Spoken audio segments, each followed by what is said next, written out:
matter either way, I suppose. I did what I thought was right at the time. That's all anyone can do, isn't it? Mullen was terrible at remembering to lock windows. I wonder if he ever realised his role in all of this.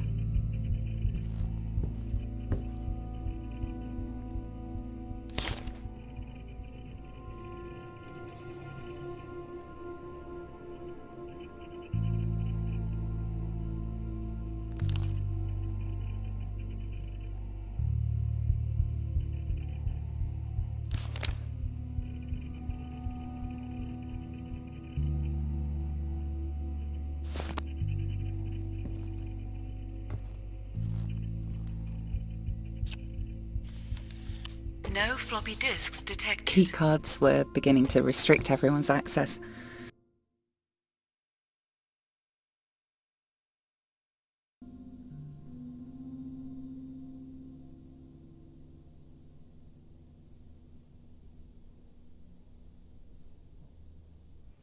Steve, the fuse box for Charles Bowman's office is playing up. What, again? Don't worry, maintenance are going to be on it first thing in the morning. If it trips again, just leave it. No need us running up and down the stairs every 10 minutes for a false alarm. Steve and Dan were on patrol that evening. Both good men. Okay, roger that. Makes my life easier anyway. That's not me telling you to take a break, Steve. You still have a job to do. If they caught me up there, they wouldn't believe what I was doing. Yeah, of course. No problem. I'll be in the lobby if you need me. But I had no intention of being caught.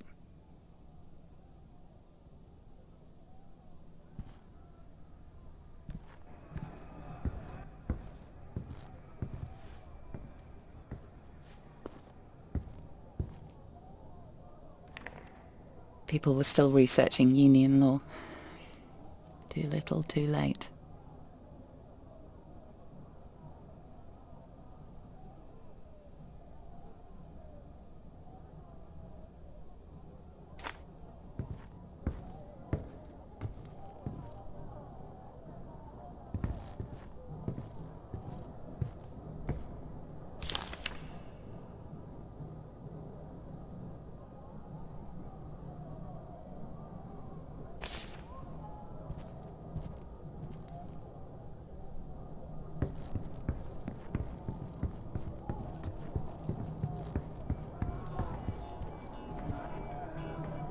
The guard patrol was quite loose at the facility, at least before all of this. They wouldn't be back anytime soon.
Everything I needed was on that cartridge. The fate of a nation in ones and zeros.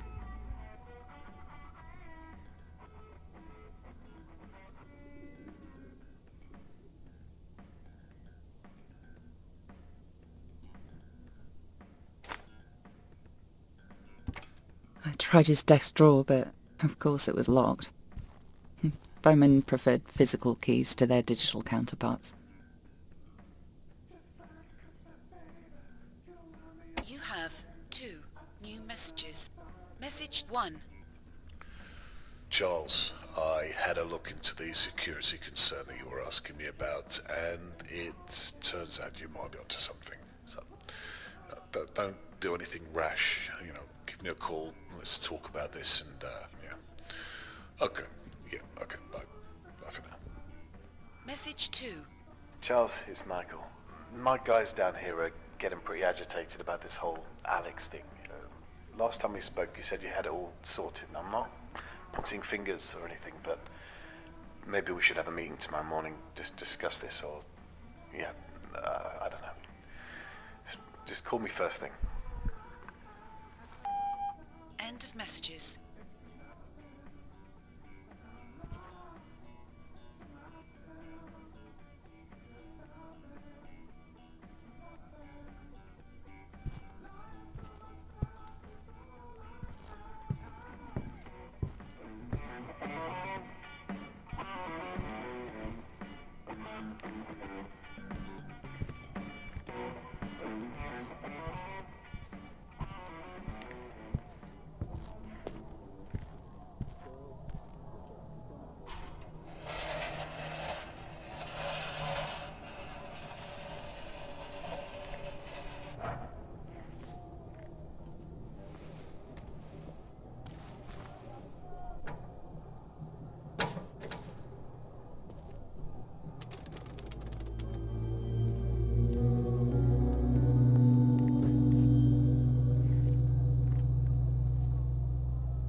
The Silhouette server housed hundreds of files on the Union Act, immigrant families, voting preferences, you name it.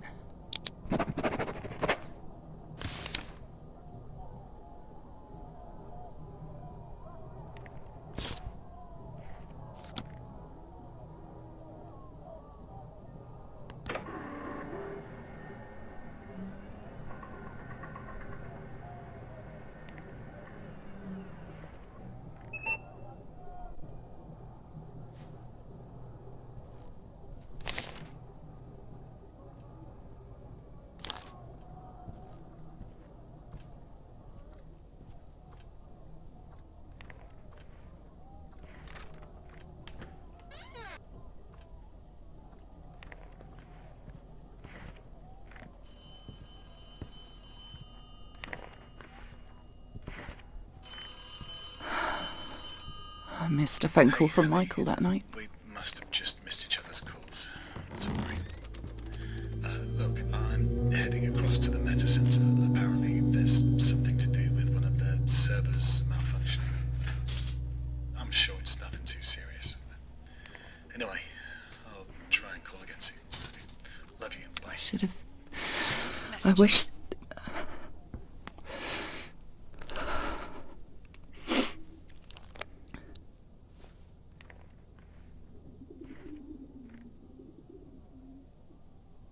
You have 1 new message. Message 1. Hey, honey. We must have just missed each other's calls. Not to worry. Look, I'm heading across to the Metacentre. Apparently there's something to do with one of the servers malfunctioning. I'm sure it's nothing too serious.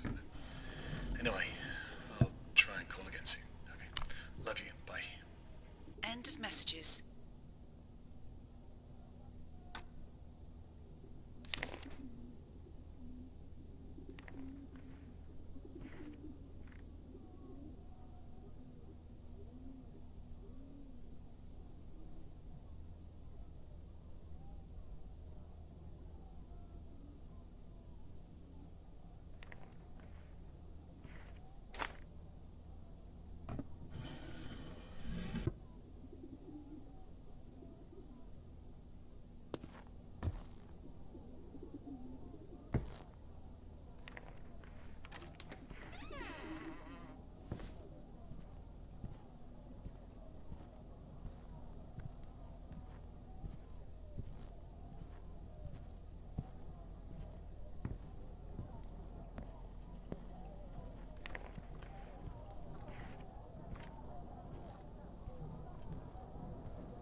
very moment.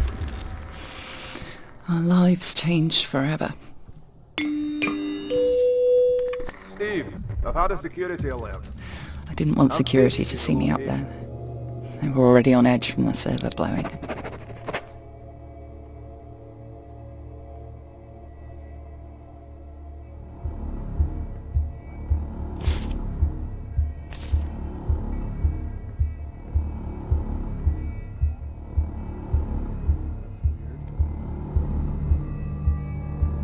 Hello? Who's messing around in here?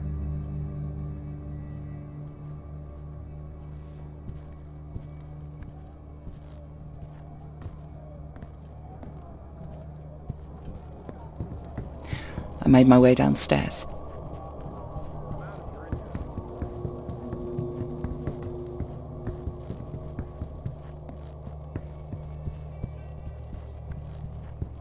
The fire exit was the only route out.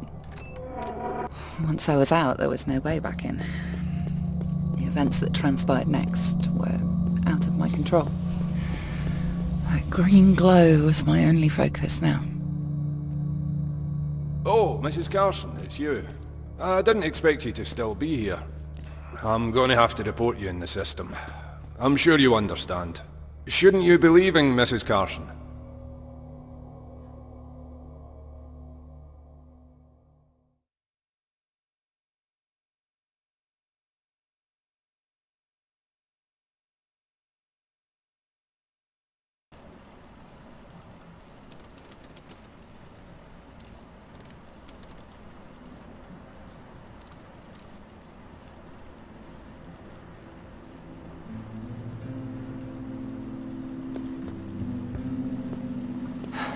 The air smelt thick with something burning that night.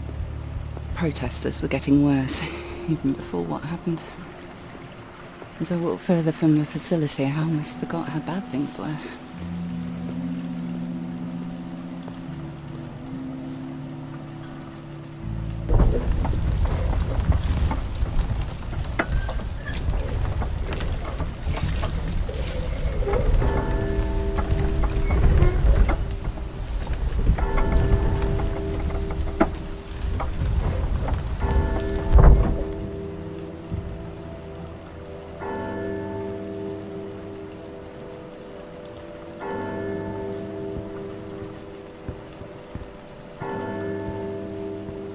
The canal was always so peaceful.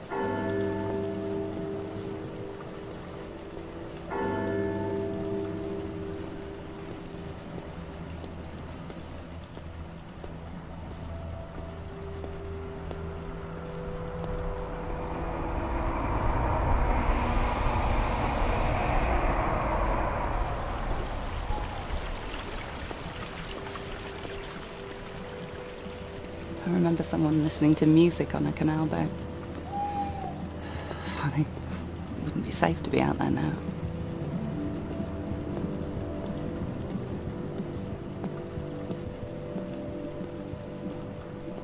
The walk home usually helped me clear my mind after a day's work.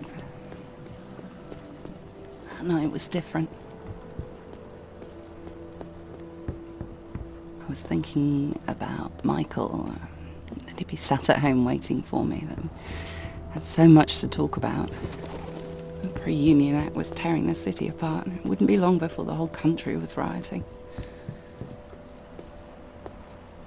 At the time, I didn't feel like I could make a change. I didn't have a voice.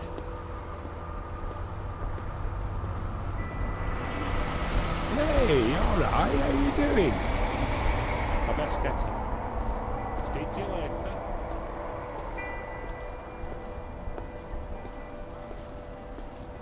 The only way to stop the act from happening was to do something more radical, something, you know. I often wonder what he would have thought of me.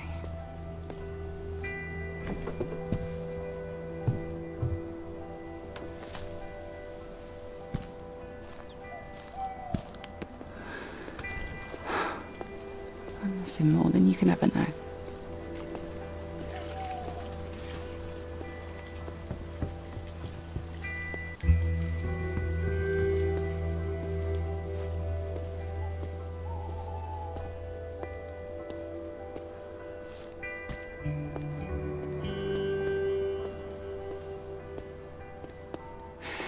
He wasn't supposed to be... I didn't know. If I knew I was going to lose Michael, I'm so sorry, Michael.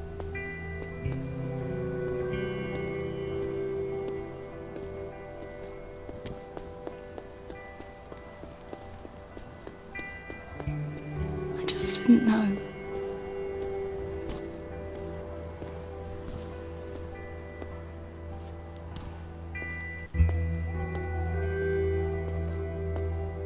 That's why we're doing this.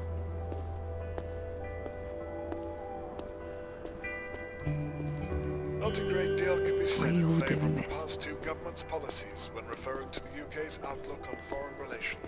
For a second time, the public opinion poll has shown dissatisfaction and, dare I say it, contempt for the way that the PM has handled the country's affairs of late. More money going out.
I've said this 100 times, I'm sure, but I'm so sorry for your loss. A toast to the man and the memory. I imagine you'll need to take some personal time. That's fine. Just take what you need. I'll handle everything on my end. I know you and I see differently on a few things, but this is a time for solidarity, not turmoil. Well, perhaps with all that's happened, we can finally work together. Deal with things head on.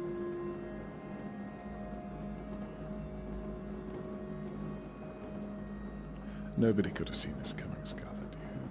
You mustn't blame yourself.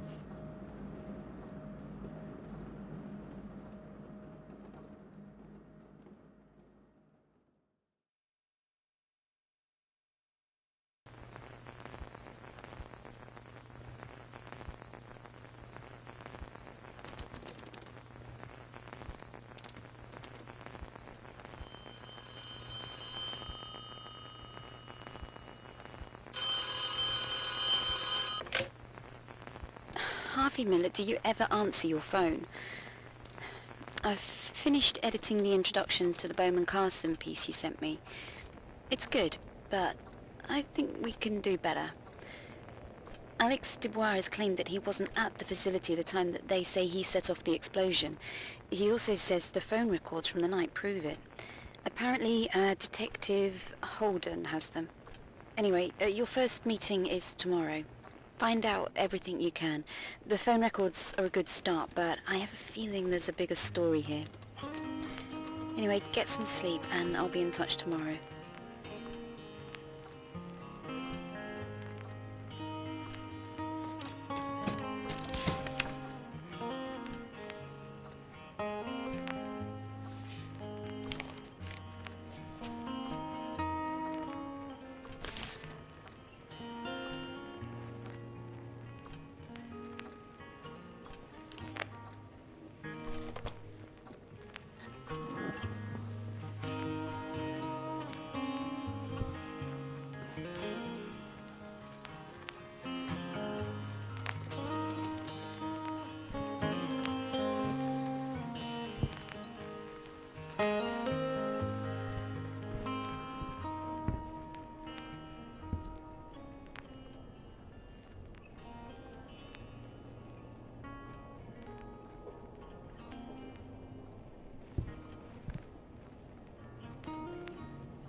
Harvey, your first meeting is with Carla Berman. Get there an hour early so you have time to look around and gather questions for your meeting. Follow any leads you can for the Miller report. Good luck and don't trust anyone. Mr. Bond, we meet again. This time you won't defeat me. I'll kill you before you can escape. No way I'll get caught while monologuing. I'll make an awesome movie villain.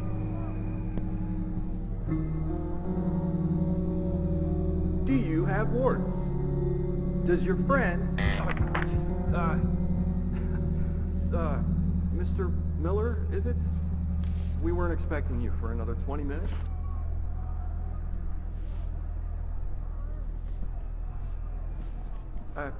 Not a problem at all. Welcome to Bowman Carson. My name's Steve Crow. Apologies for the protesting outside. I hope it wasn't too hard to get through them. Okay, great. I just need to check through it.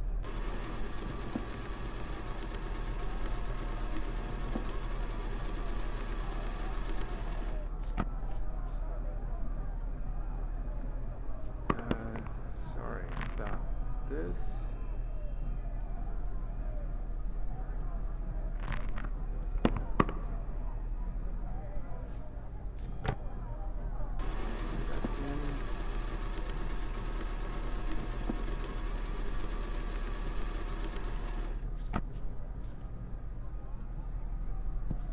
Right, this all seems to be in order.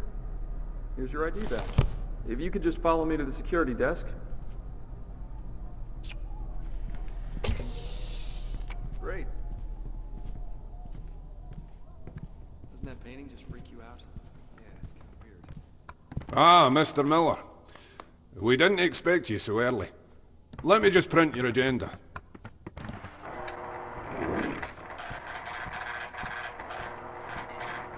Give me a second.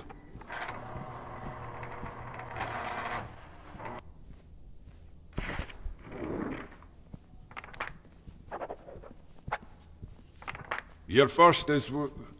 speak of the devil. Carla, this is Mr. Miller from the Turing Post. You have a meeting today, I believe. Yes, of course. A pleasure to meet you, Mr. Miller. Is it that time already? No. Mr. Miller is just fashionably early. Good. For a moment I thought I was running behind. I'll be ready in my office for our meeting as scheduled. I have to run, I'm afraid, but we'll speak soon. Thank you, Dan. Righty-o, Carla. Right, here's your agenda. Great. Why don't you read that over and put it in your briefcase for safekeeping? I suppose that's everything from me. If you need anything further, you know where I am.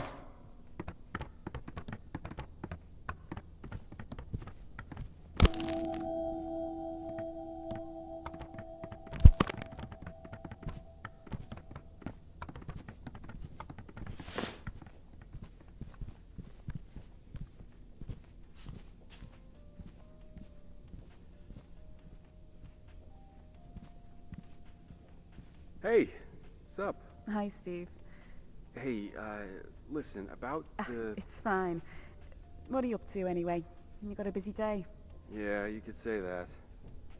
Oh, hey, Dan's been going on about some email about your password or something? Oh, not this again. What's going on? Oh, it's stupid. Really? I don't know what it's about. Just that it's a security risk or something? Only if you're flippin' psychic. Honestly, it's getting to be a joke. Why? What's going on?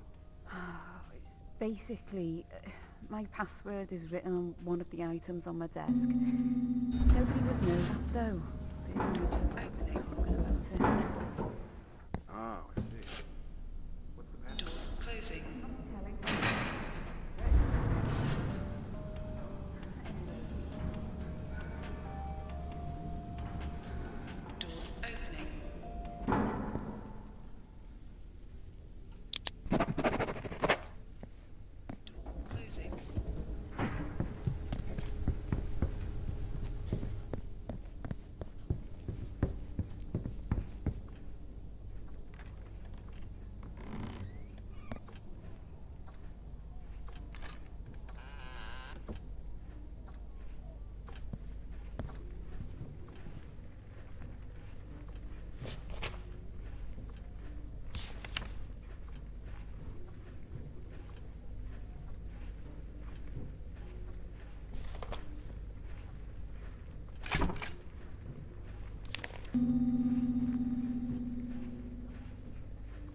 What's up?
Everything dated the 10th of the 4th, 1987, the day of the attack, has been boxed and archived and still needs reviewing. The phone records were particularly interesting to me. I've looked through about 20% of all the files I've collated as of yet, and I'm not sure exactly how much more I'm going to find. I'm certain I'm onto something big, but I fear it's going to take me a lot longer than I have to find what I need.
Hi, Mr. Miller.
Yes, Scarlett Carson. Again, thank you for coming in. Hopefully we can clear a few things up. Have you spoken to Charles Bowman yet? No, he's quite hard to pin down, but we will be, I assure you. Is there something I should ask him when I do? No, I was just curious as to what he may have told you about me. Is there something you need to tell me? It doesn't matter. Sorry, you have questions, I'm sure. Mrs. Carson, please try not to worry. Your words count on their own merits, so just try to be honest and this will go fine. Well, I suppose a good place to start is with Alex Dubois. Yes. Could you please tell me about the last time you spoke with him? Sure. The last time we spoke was in my office at the Bowman Carson facility. And what was the nature of this conversation? It was about his family. They'd been detained in our Dover facility and were awaiting deportation. I think he'd been to see Charles. Sorry, that's Charles Bowman. Charles had told Mr. Dubois that he would have to appeal for his family's return with the relevant paperwork. And how would you say Mr. Dubois was handling that information? Well, obviously he was devastated, but it's much worse than that.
Thank you for tuning in. I'm Richard Porter.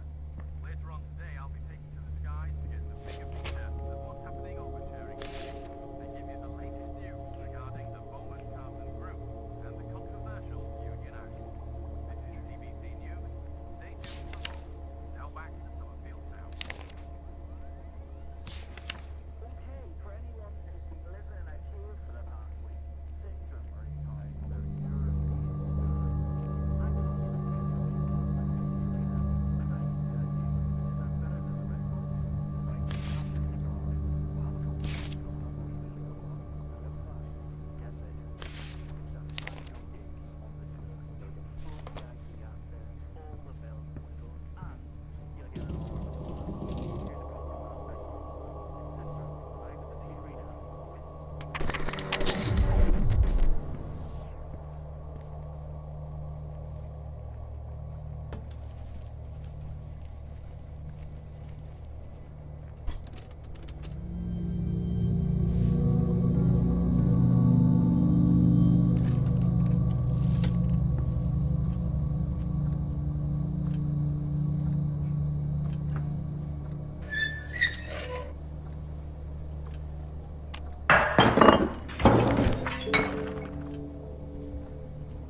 Carla, 10 days.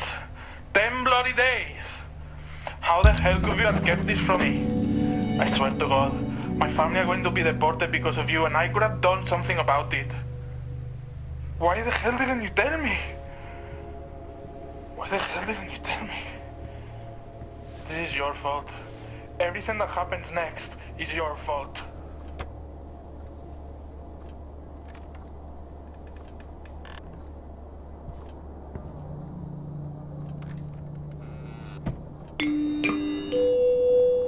Steve, I'm just going to the bathroom.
Harvey?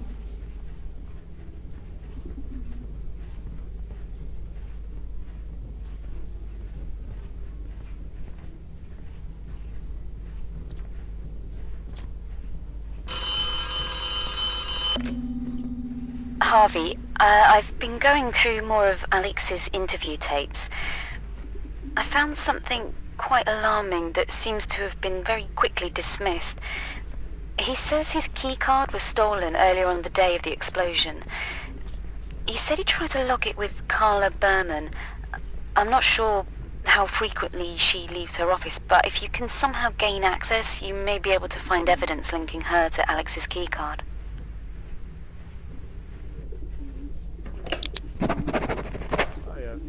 Marlon?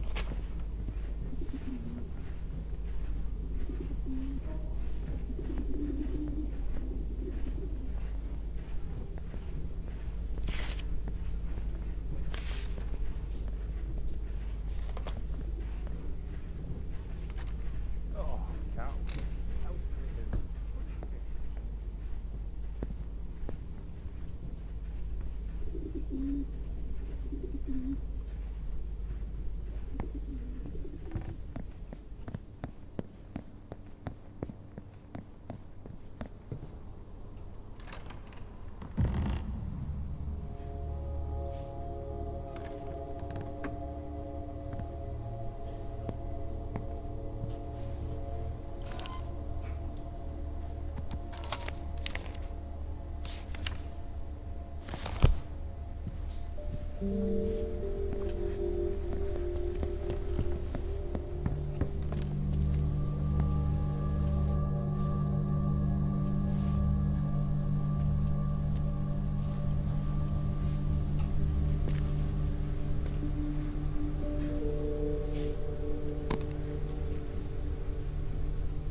Spitting feathers, man.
I need a drink.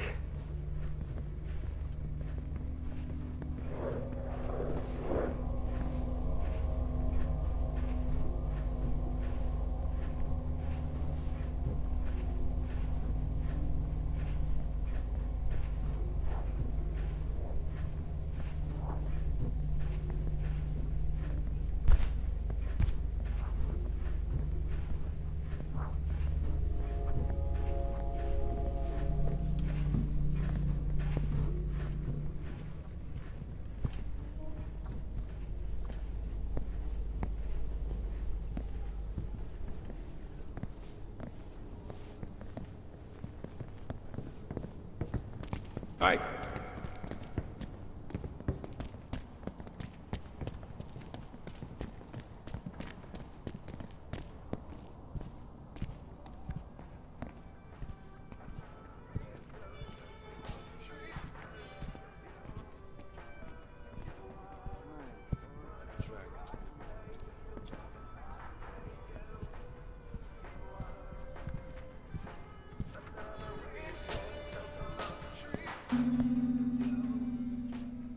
Yes, thank you. We're currently circling above the Bowman facility, and I can tell you that the atmosphere is tense. Whatever your political view, whatever your upbringing, people from all over the country are coming here to know that their voices will be heard. But with the discussion on the Union Act looming, it is too little, too late. We'll keep you up to date as the day goes on. I'm Richard Porter. You're listening to TBC News. Stay tuned for more. That was bullshit. I'm not a fan of thanks. Probably not allowed to say that on here, but, well, this next track's actually pretty good. This might be the turning point for me. Here's If Lovin' Is For Nothing.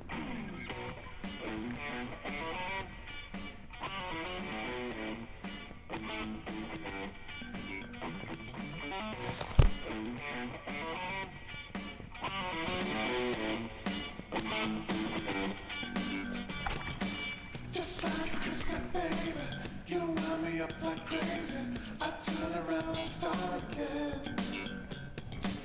Wrap tape around my heart, side A's just gonna start. Can't wait to hit record again.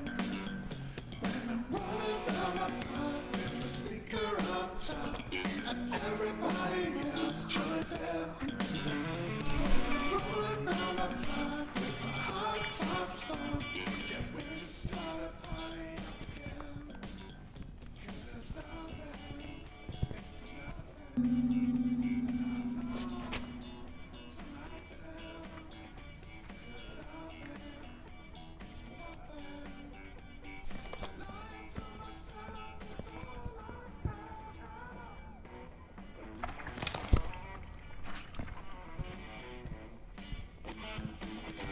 Hello there.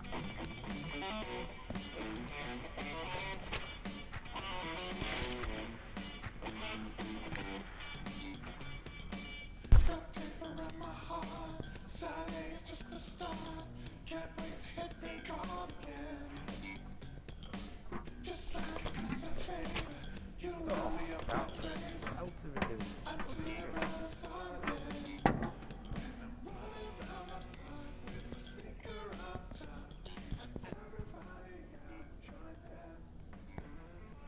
Rolling around my block with my hot tops on. Can't wait to start a party up again. 'Cause there's nothing, it's nothing, and I lie to myself. 'Cause there's nothing, it's nothing, lying to myself.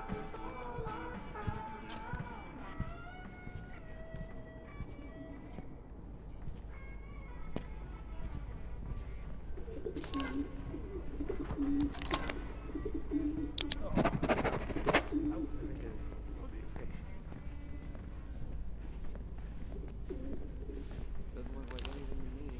You alright?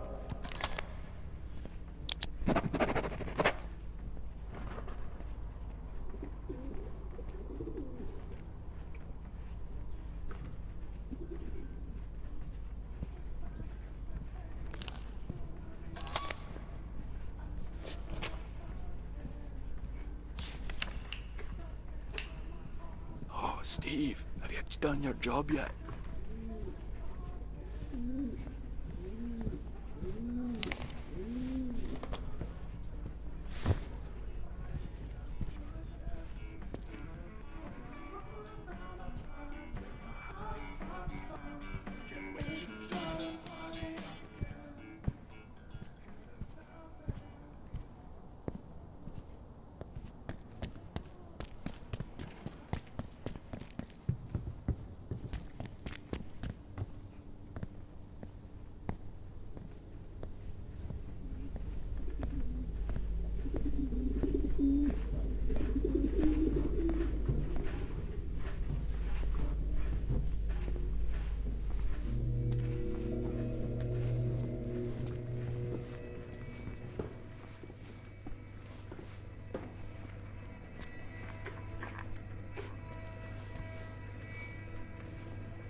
Hey, Harvey.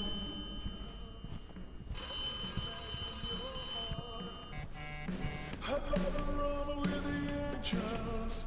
No, I can't wait to depart. Your heart's a hollow burning vessel, so deep, so dark, and so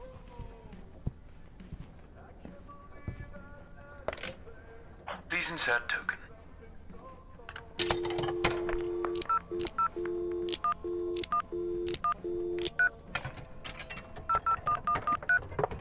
What a handsome fella.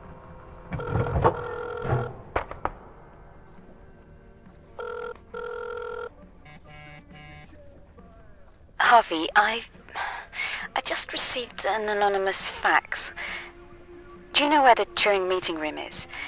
It seems as though Alex Dubois may have hidden some information in there which proves the Bowman Carson group are intentionally inflating figures based around the Union Act. If you're able to find the evidence, it may help inform the public about what the truth is here. I'm sure Carla Berman may have a thing or two to say about those figures, since she's the one spreading them in her print media. Anyway, let me know what you find.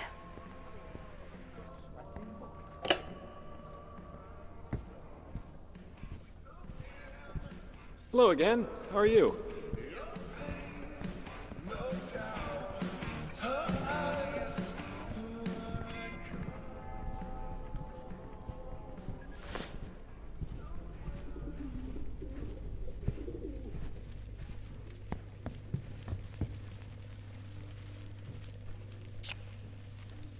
Floppy disk detected. Attention. Floppy disk corrupted. Use data doctor to amend corrupted disks.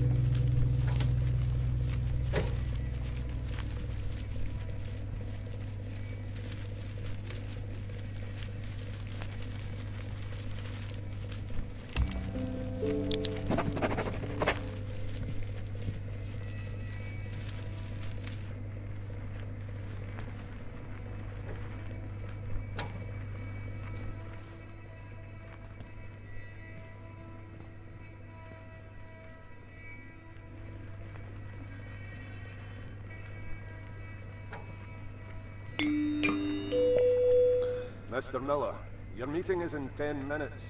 Don't be late.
Doors closing.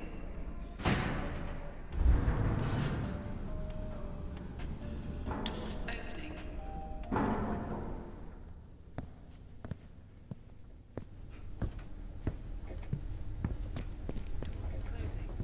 What's up?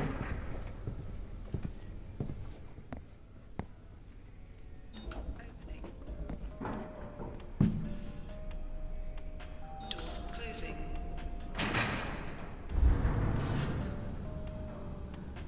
Doors opening. Okay, enough talking. This wee number is a brand new one in the charts, and it's a beauty. This is Buzzkill, with Drowning in Your Apathy.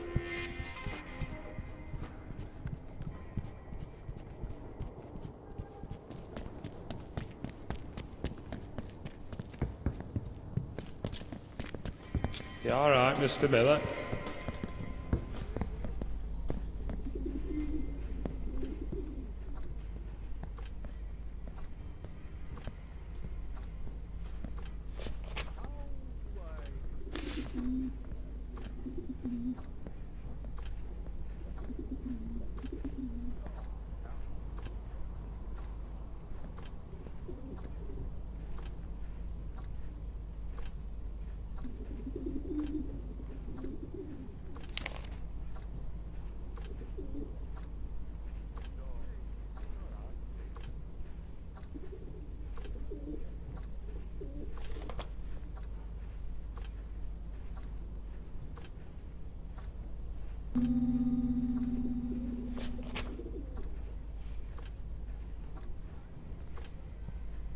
I need a drink.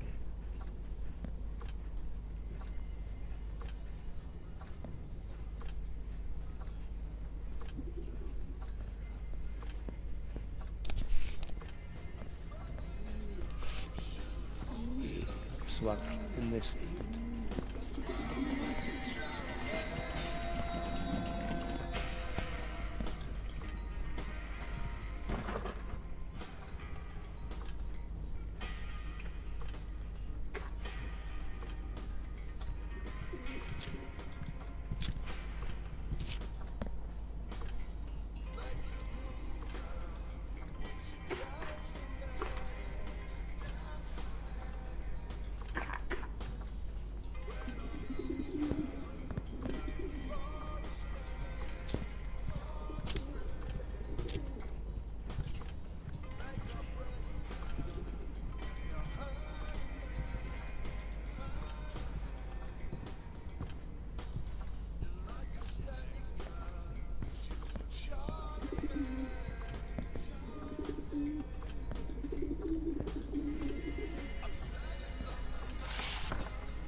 Mr. Miller, quick reminder. You have a meeting in 5 minutes. I'm not ready for our meeting yet, Mr. Miller. Can you come back later?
Please enter PIN.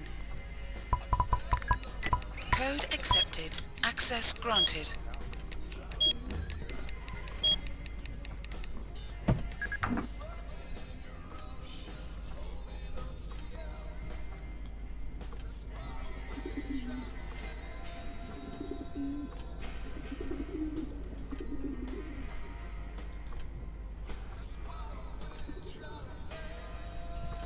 Hello, Mr. Miller.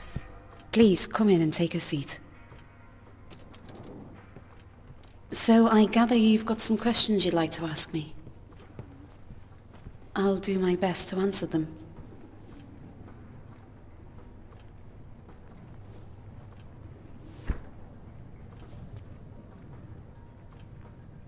Shall we begin? A vendetta against him? Well, that was blunt, but honestly, I'm not surprised. I wondered if you'd bring this up. It's rather troubling, but Alex and I never seemed to get on. And on the night of the attack, he threatened me. I didn't want to make this publicly personal, but it looks like he has anyway.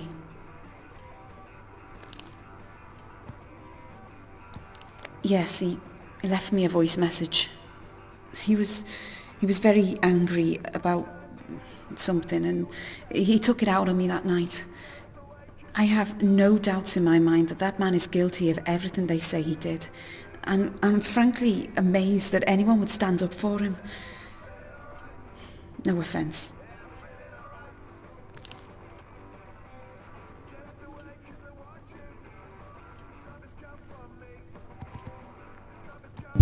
Well, you have done your research. I feel bad for what happened to Alex. I really do, but I can't be held responsible for every little action taken. It may have sounded like Alex was the victim, but I can assure you, I felt very threatened by his message. You heard what he said. Everything that happens next is because of me. And we all know what happened next.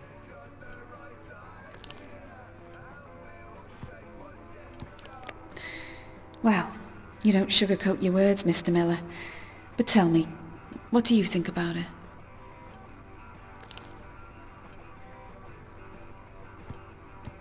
No, I suppose it doesn't. But I'm not here to defend my actions, Mr. Miller. Anyway, you heard the tape. I think it speaks for itself. Well, I don't envy you your job. Shall we move on?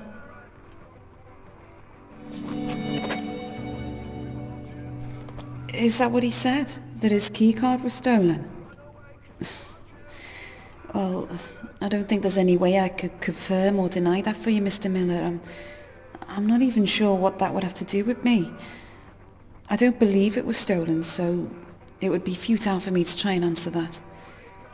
We were all responsible for our own key cards and security logins.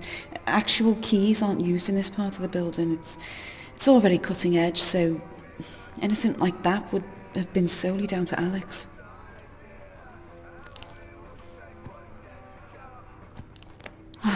That just seems like conjecture to me, Mr. Miller. It sounds far too convenient to say that he logged it as stolen on the day that it happened. If that's true, then where did he log it? At what time? Wouldn't security know about that? I'm sorry, but it's all a little too convenient for me.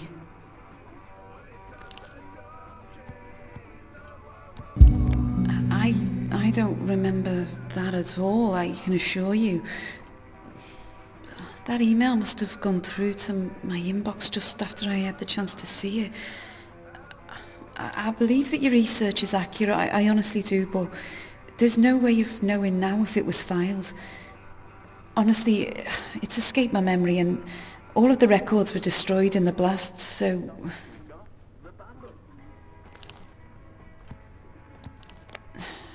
It appears that he might be, at least about that, but I ask you, what does that really prove?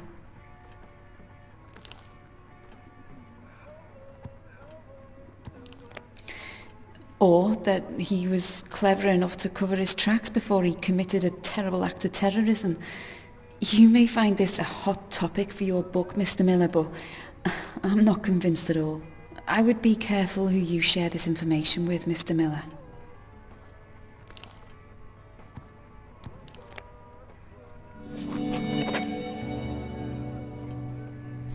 He says he wasn't in the building. Well, I don't know how he'd be able to back up that claim. The police found him not too far away from here, that's true, but it was within walking distance. He could have easily got where he did in time, and there's a whole bunch of other evidence. I'm sorry, I just don't see how he thinks that's going to hold any weight.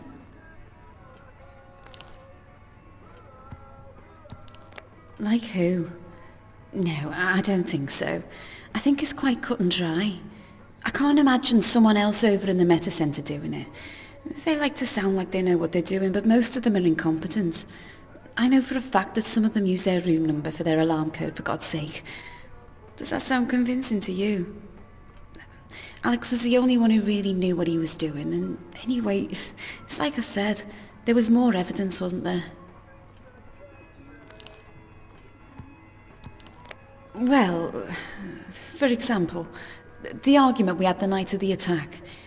Alex and I were having a heated discussion that night.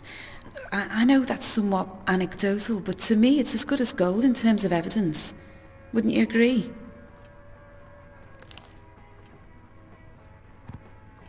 That must be a mistake, surely. I was sure... Maybe now that I think about it, I mean, that could have been earlier, perhaps. So, he was calling from outside the facility. It's hard to remember that night clearly now, but there it is.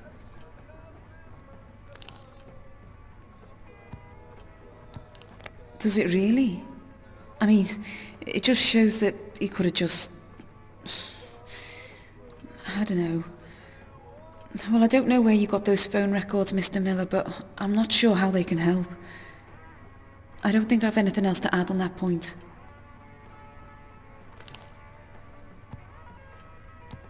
Nothing comes to mind.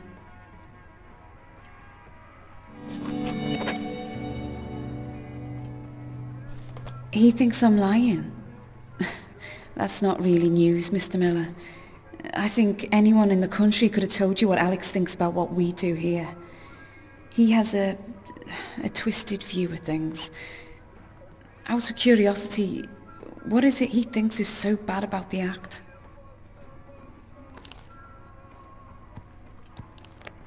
Well, this is getting far-fetched, and I suppose I'm the one lying to the country.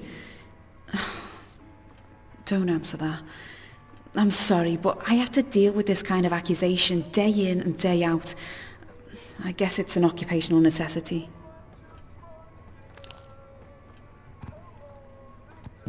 If by propaganda you mean the important work I do here, then I'd ask you to be a little bit more respectful of the current political climate, Mr. Miller. We are very thorough with our work here, so I'm sure whatever you think you found will be easily cleared up.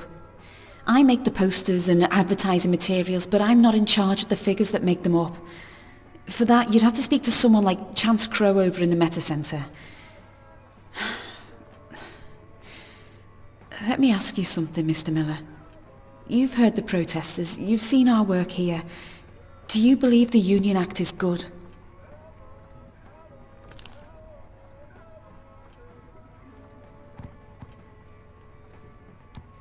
Frankly, I'm fed up of having to defend my views on the matter. I'm sure you're going to write a very compelling story about us, whichever side you choose to fall on. I hope you realise that misleading the country is the easiest way to pull it apart. I don't believe that's what I'm doing, and I'm sure you don't either. Let's hope you have a productive afternoon here and can see what it is we're trying to create.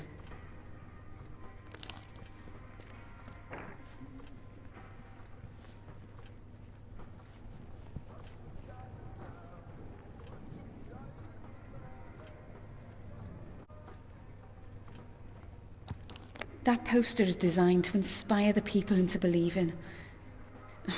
I'm sorry, I'm not going to play this game. I'm good at what I do, and that's that. I believe I've said all I have to on the matter.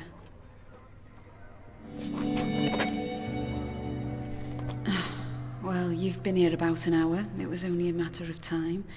I take it was addressed to us and not you.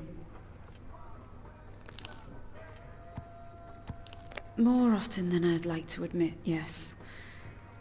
It's bad enough that we can't even walk in the front door of our workplace without having objects hurled at us, but it's...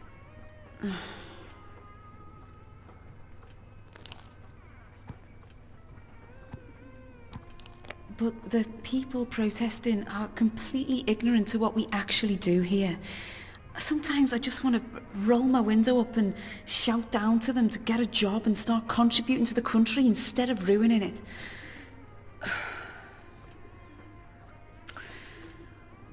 I'm sorry.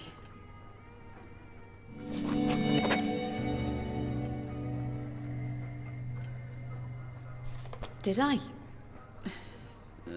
A few things around here probably still use keys.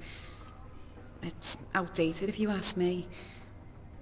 You won't find anything in the facility that uses them though. Our security protocol won't allow them. But I think the older areas still have the old-fashioned key and lock.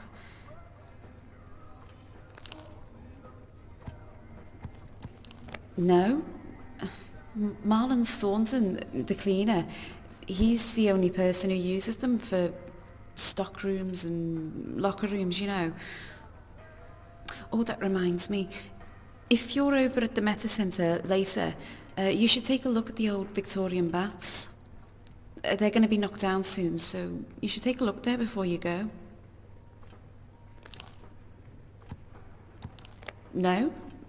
They're just quite nice. I tell you what, I'll ask Marlon to open them up for you later on. If he's got time, then they'll be open for you when you go and have your meeting with Chance Crow. Anyway,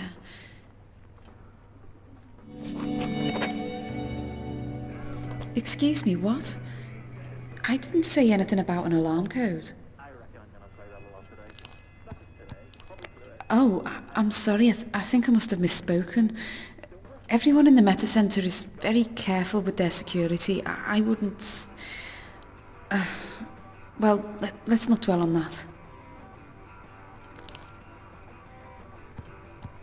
No, it was another office. Can we please move on to a different subject, Mr. Miller? Don't you have something about my work that you'd like to ask at all? Okay, Mr. Miller, that's all I've got time for, I'm afraid. Can you please see yourself out?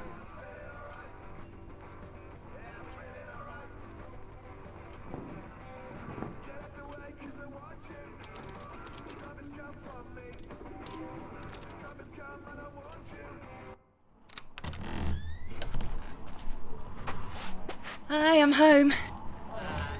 Because we don't want our hands tied by the law every time we have to make a decision. Yeah. But we won't be long. Just remember one thing. The world is changing around us. I agree. I have no idea why you're still wearing the same clothes you were wearing in the 70s. I'm not going to change your mind on this, am I? Molly, you'd better be in bed when I get up there.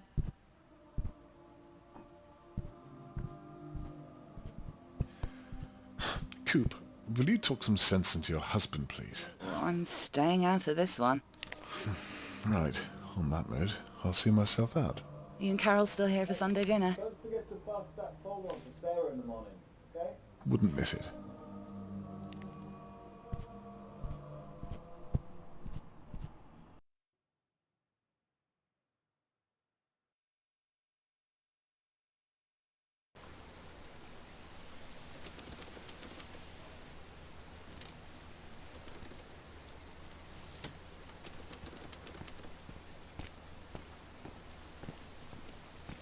Well, Mr. Miller, thank you for being so respectful of the rules in our facility.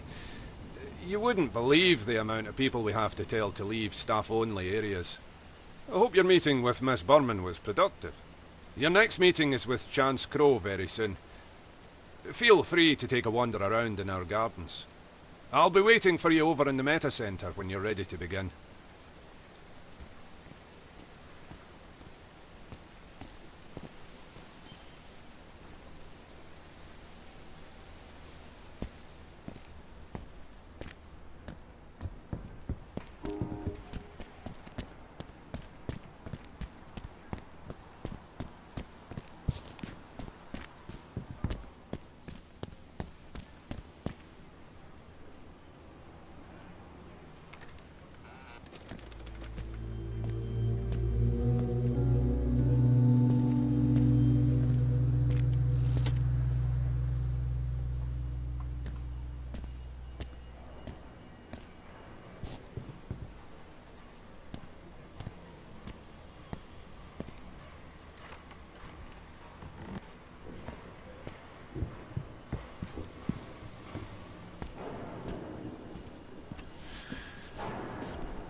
Right.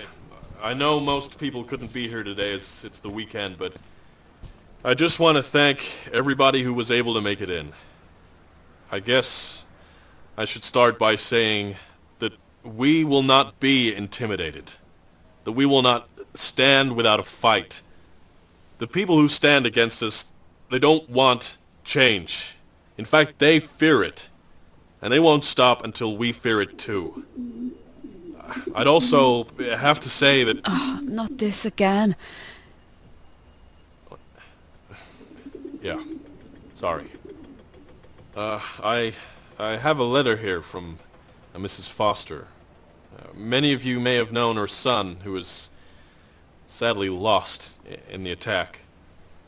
She writes, "My son was many things to me, and to those who knew him best. A loving brother, a good friend, and someone to make you laugh when times were at their hardest. I do not know all of you the way my beloved son did, but I like to think that all the things I saw in him, you also saw on a daily basis. Aaron wasn't the only person to be taken in that blast, but he is the only one I could talk about with any certainty. And that is to say this. He died knowing that every one of his colleagues will not let his death have been in vain. That the family he raised will not live in a world devoid of the presence of his actions. That his deeds whilst alive will live on through all of us in his death. And that we would not falter to do justice to his memory. To the memories of all the families affected in this terrible time. I do not know all of you the way my beloved son did, but I think fondly of you all, and I cherish the kindness you've shown our family in our time of need. Kindest regards, Jennifer Foster."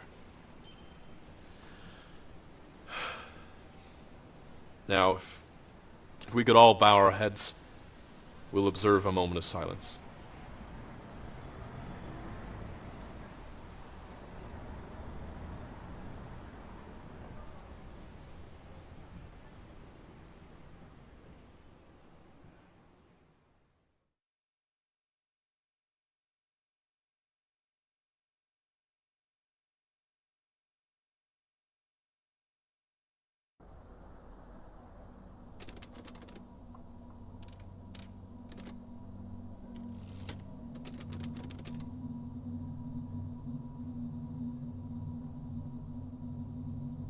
That photo was taken the day before it all happened. How fragile a life can be. It can all shatter in an instant. The server room that held all the information disappeared. If only it had been that easy.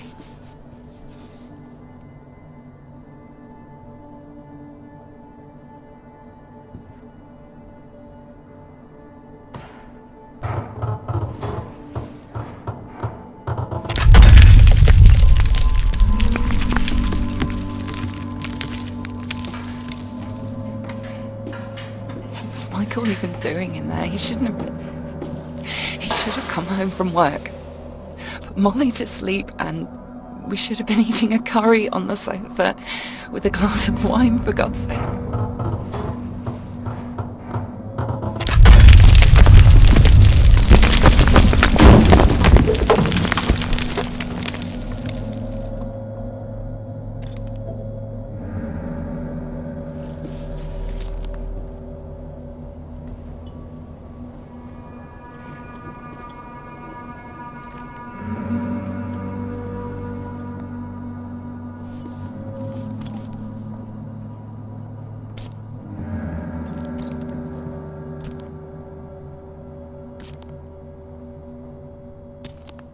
I couldn't understand it at the time.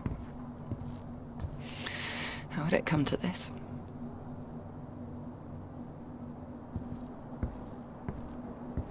We were talking about the future. That seems so stupid now, doesn't it? There's no way I could have known.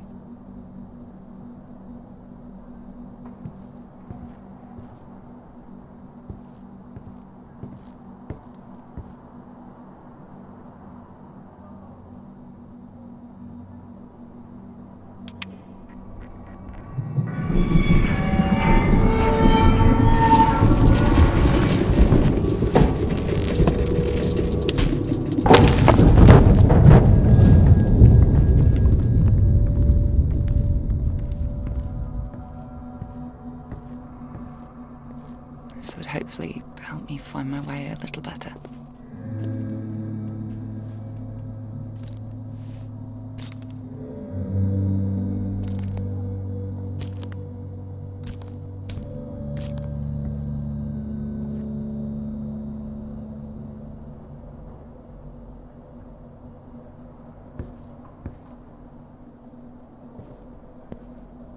All lives lost.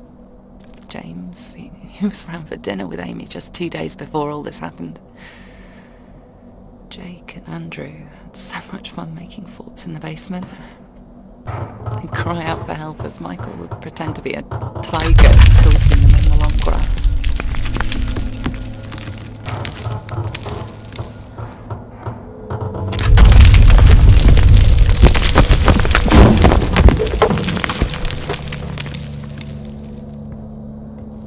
Entire floors torn into one another.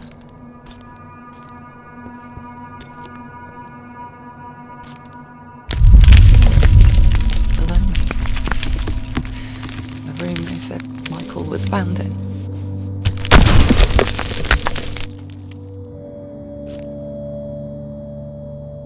Did I cause this?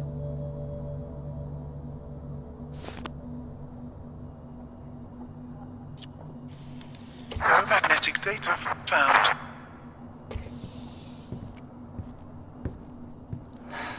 Lives ruined. Torn. They woke up that morning, went to work and never returned. Michael's towel still sat on the floor where he left it. I can't bear to pick it up. He should be the one doing it. I was told him to clean up after himself. He never listened. Some of the security was still engaged. They were trapped. Theirs were blown out. I pushed and clawed my way through. I had to see it. I had to see where he... I climbed. A nail, it tore my jumper. Can you believe it? My husband was found in the room next door, and for a split second I actually paused to care about a torn jumper. Trapped. No exit. And they said all the metal was burning hot. Did he suffer? That's the not knowing, isn't it? That's what really haunts you. The Silhouette server. Somehow it had survived the blast. The irony of it wasn't lost on me.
pulling the cartridge out took me back to that night.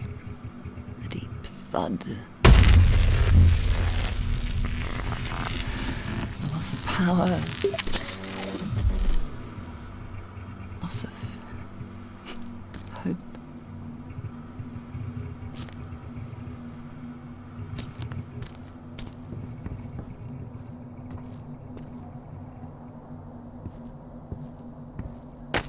The police say that the building was unstable. The paramedics weren't allowed in for days.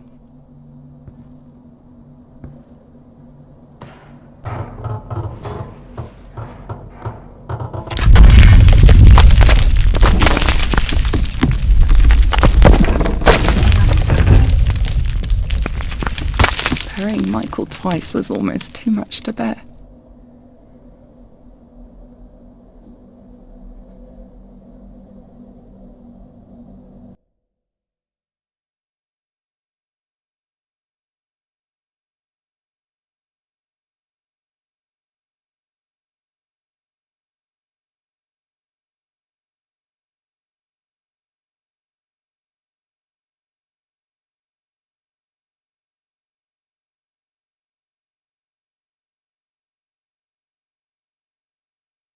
Apparently, security is tight in the Metacentre, so your second meeting might be a little harder. Try and give yourself another hour to prepare if you have the time. Alex Dubois worked for Chance Crow, so find out what he knows. Don't let me down.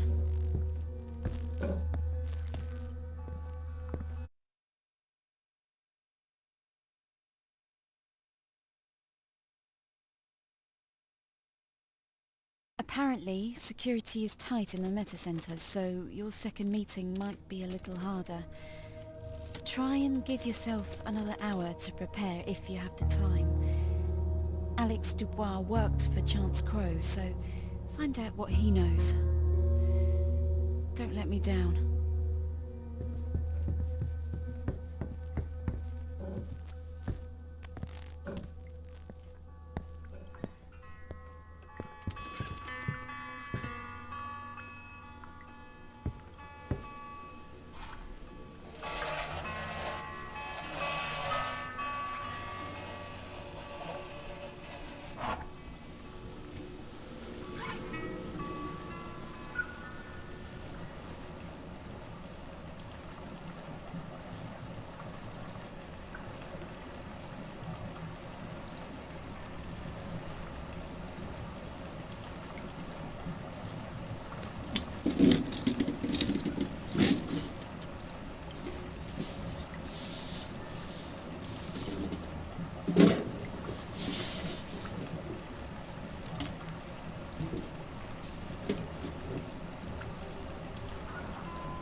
Bowman had some role in this. I don't know. I don't even know. Look, I don't want to believe that this could be true, but please just go and speak to him and find out what you can. I don't know how to say goodbye. Just give the kids my love, and I'll pray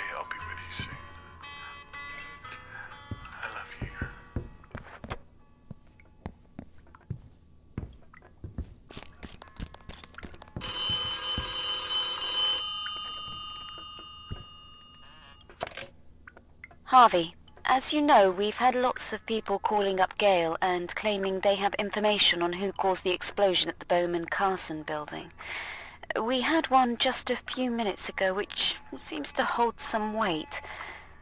A family member of one of the workers killed in the explosion mentioned that they were at a tour this morning where you are right now. Have you seen any evidence of this? If you can find any evidence at all of a cover-up, please keep it with you. Again, it seems very conspiracy theory, but you never know. Chat soon.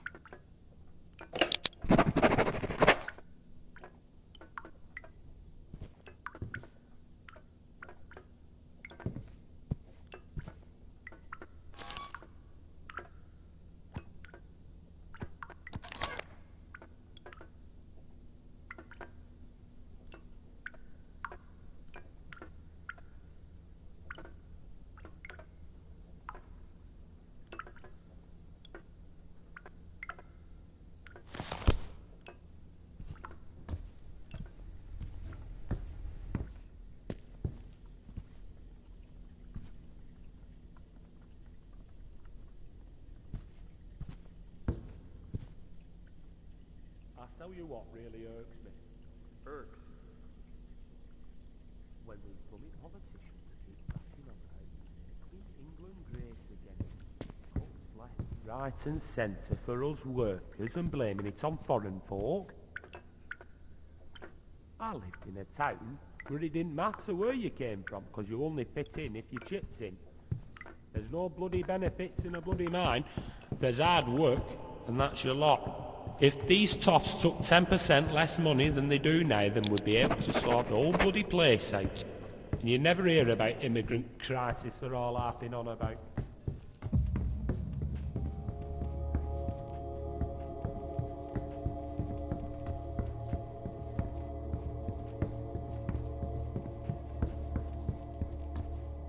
Or vandalism in the streets. None. That's how many.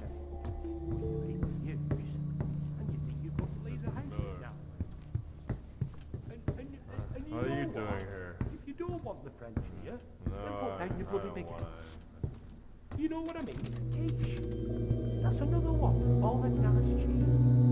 The worst every day. All them artists you see on TV. telling you are. If you're gonna get rid of them, stop being hypocrites. I don't mean to preach, but it just really puts me in a sour mood. You know.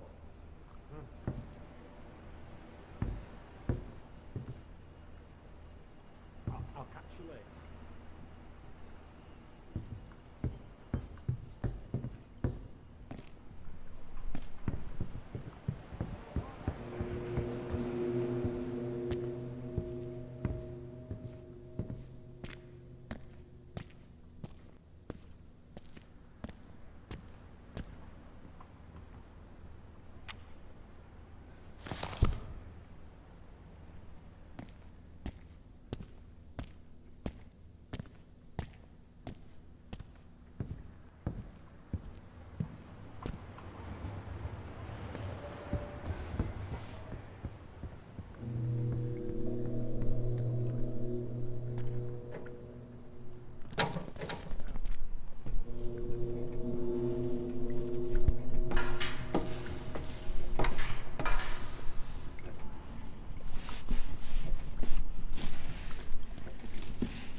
So, Do you mind if I smoke?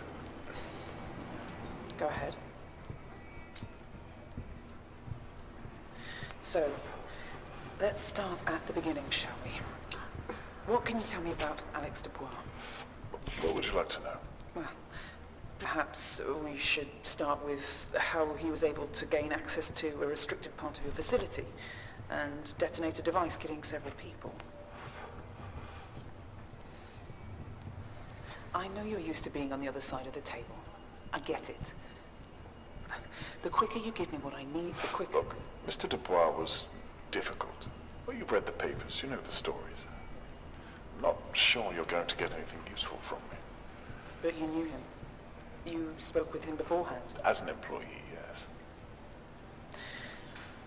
Indulge me, Mr. Bowman. Pretend I know nothing. Please, call me Charles. Well, we have it on record that you spoke with Mr. Dubois 1 week before the incident. However, when we looked, we couldn't find the interview session with him. Well, it should be there. We log all activities without question.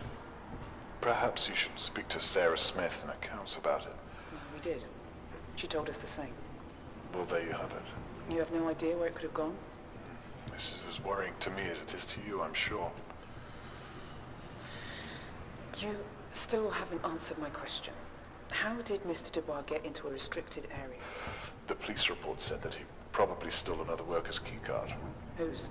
I have no idea, I'm afraid. He was a member of our tech department, and he was a very skilled employee, so... Don't you find that a little convenient? What's that supposed to mean? What exactly is it that you think I have to do with this, detective? Look, you detained and then extradited an employee's family and then denied him the right to see them. What exactly did you think was going to happen? Perhaps not this, but you had to expect something, surely. Did Mrs. Carson see it coming? Is that why you fired her?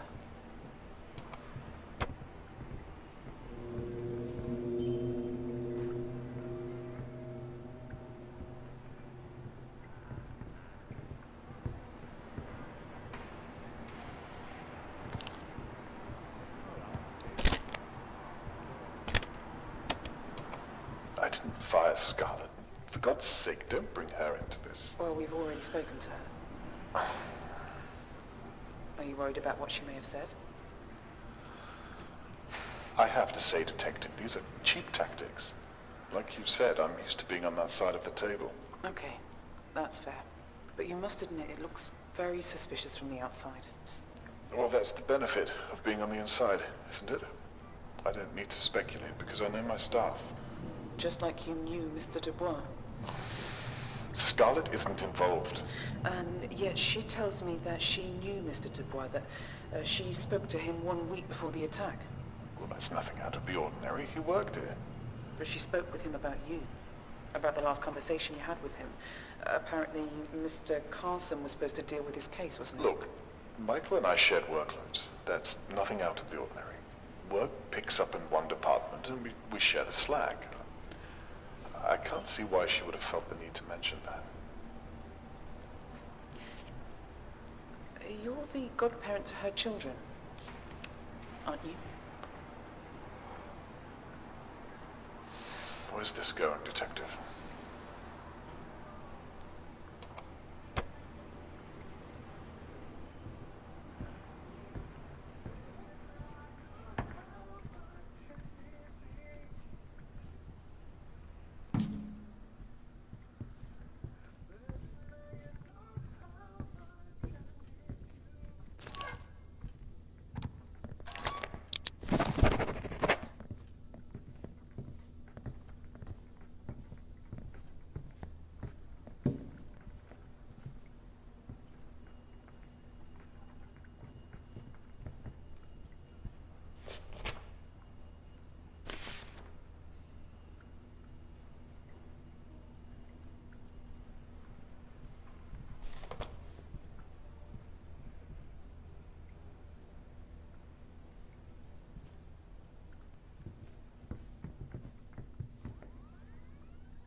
What's up?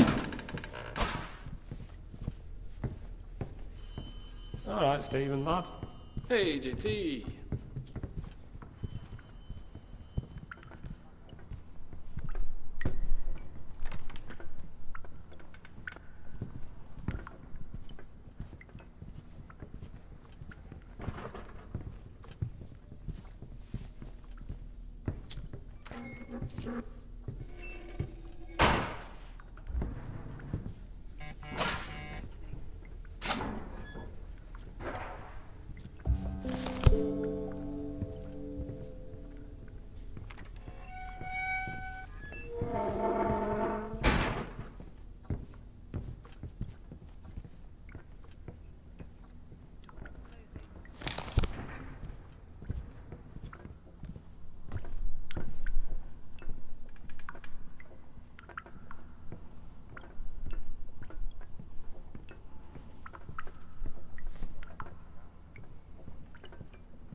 Harvey, in one of Alex Dubois' interview tapes, he mentions that every computer in the Metacentre has an encrypted document called Silhouette, which can be used as a key for something.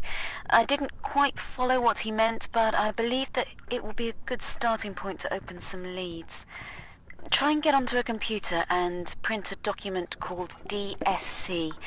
Once you have the document printed, fax it across to me. I'll be in touch if I find anything else.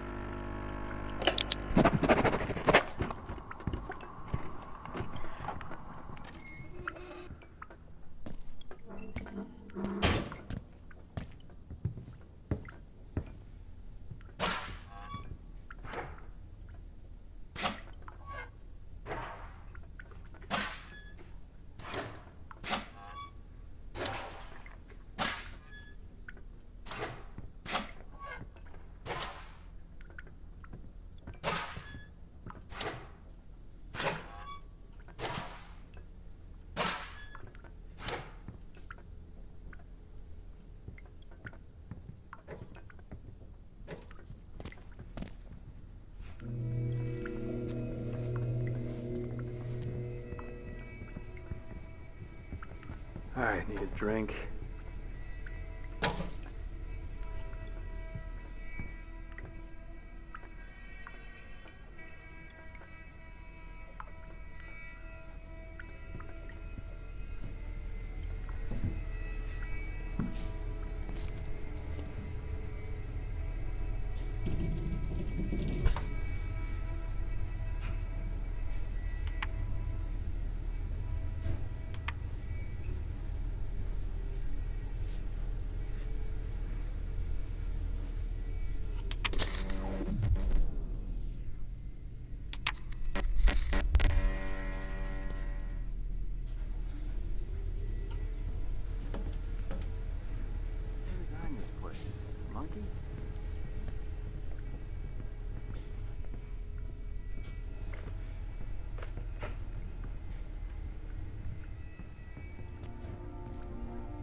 No floppy disks detected. Hello again. How are you?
No floppy disks detected.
there.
What's up?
Opening. Doors closing.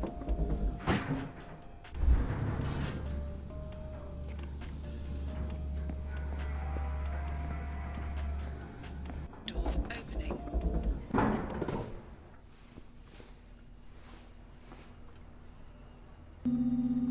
Door closing.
what you want. You're in my car, my car.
Oh, I'm tired.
Amy, I love you, Amy, it's true.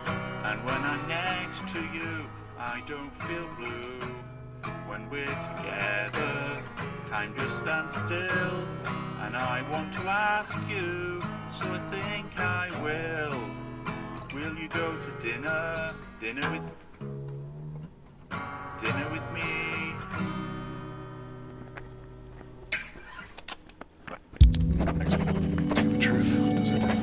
Look, I just want to get to the bottom of all this, simple or complicated. I want to close the book on it and move on. We do want the same thing. Look, Scarlett thinks I'm a racist. She blames me for most things these days. She's far too detached from the reality of things. Are you a racist, Mr. Bowman? I believe in what I'm doing. Quite frankly, I don't care how you perceive that. So you believe in arresting, how did the Turing Post put it, Grints, for the security of the nation? I hate that word. And the Turing Post, for that matter. But you don't hate immigrants? Of course not. I pity them, I suppose. Did you pity Mr. Dubois' family?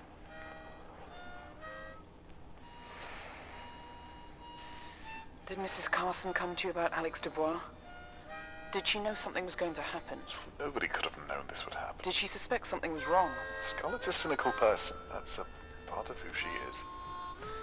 I have to say, I find you to be a particularly evasive person, Mr. Bowman. Look, if you want to ask me if I had anything to do with it, then bloody ask. Everything else is, quite frankly, asinine. Yes, I was close to Scarlett. Yes, I knew her husband. No, we didn't see eye to eye on many things. And she probably blames me every day of her life for things that were out of both of our control.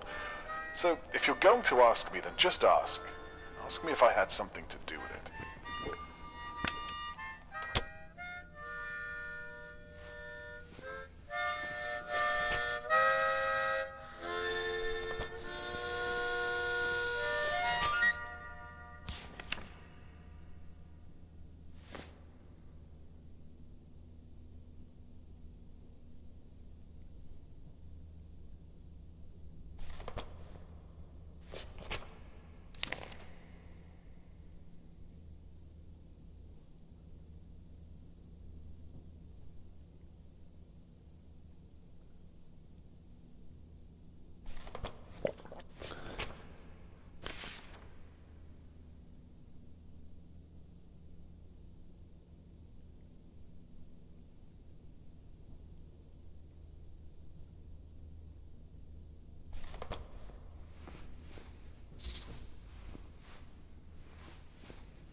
request granted.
As we leave the door to slam, and your heart is in my hand. How much you need me? Ooh, baby, now I know how much you need me. And you, baby, now you know how much I need you.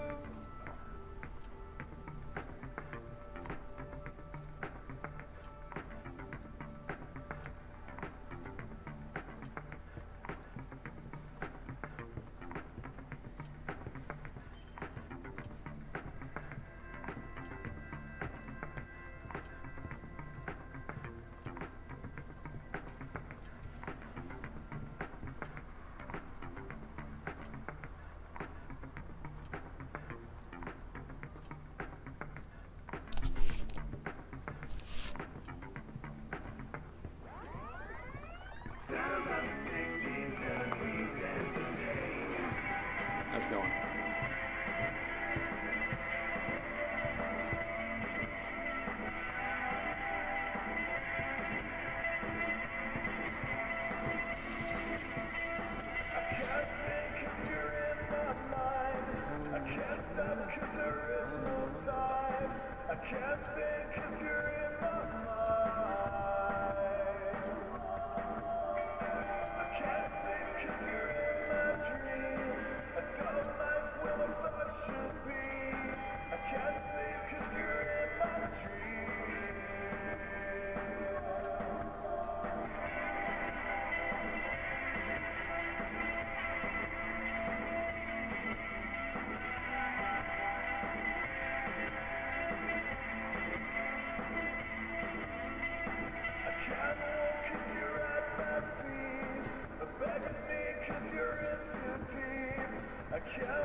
Hello, Mr. Miller. Right on time.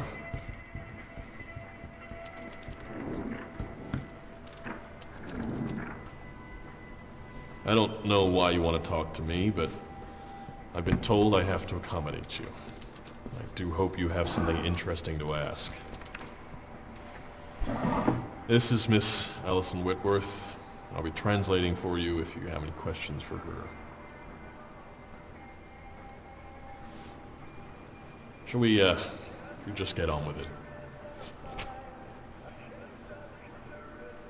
It's a piece of software. We call it Digital Shadow Casting. DSC for short. Silhouette is its working title. Sorry, I know not everybody talks nerd, but do you understand technology, or you want me to elaborate a little?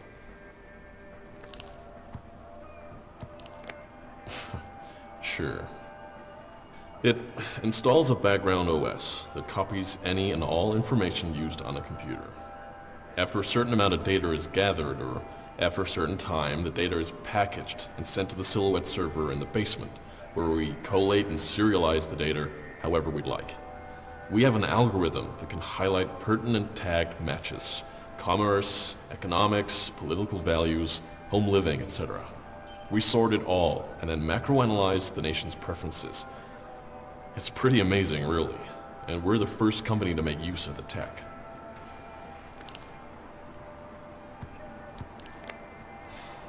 What did you think we did here? I mean, really, it's all written in black and white. The Union Act, Mr. Miller. The country is about to vote it in. Yeah, part of it, sure.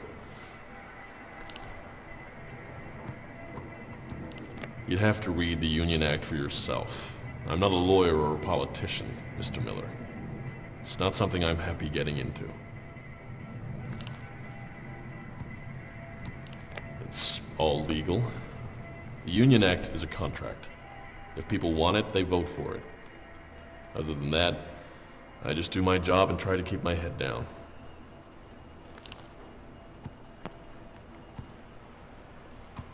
How so?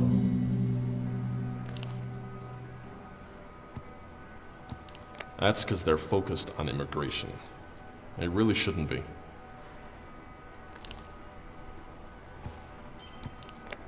I mean, we gather information on people in the system.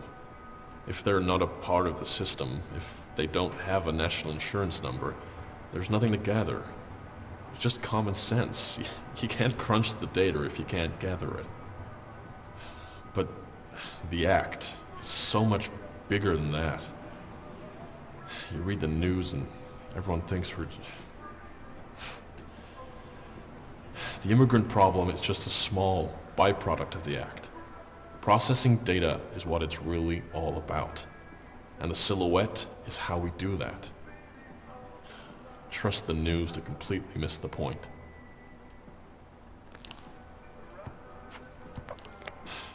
That's a very crude way of putting it. But that's the basic idea, sure.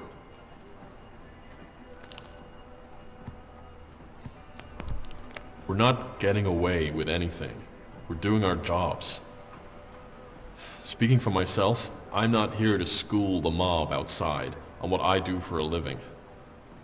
I see them every day, screaming, shouting, hurling objects at my staff. They can't be reasoned with. They can't be made to understand because they've already made up their minds. And the newspapers haven't cottoned on either. It's not my fault. And it sure as hell is not my problem. I'm saying I'm not responsible. That's very different. Now, shall we move on?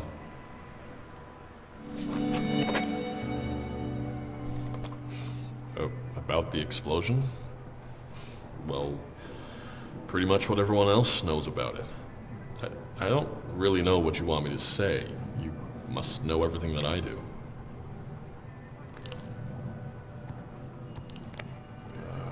I was having a smoke in the courtyard.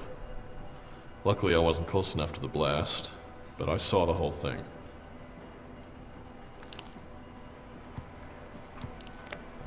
Probably in her office.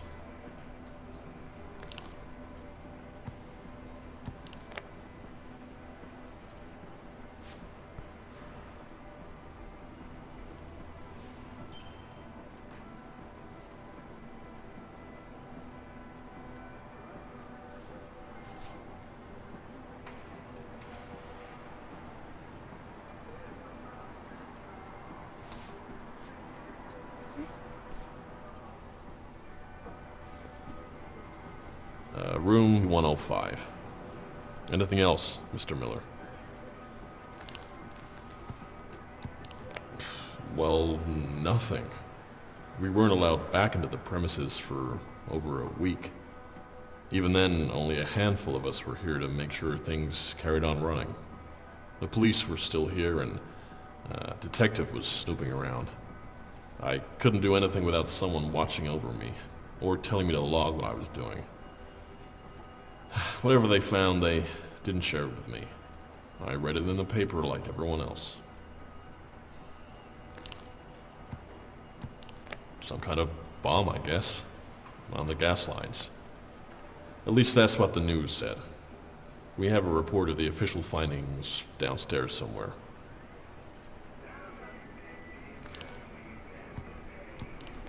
Don't you believe me?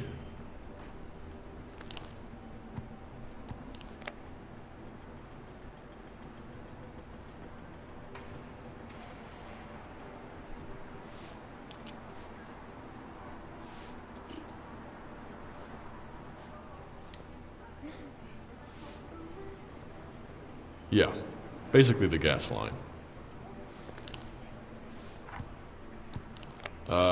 She says he wrote some kind of code that overheated the servers, she thinks.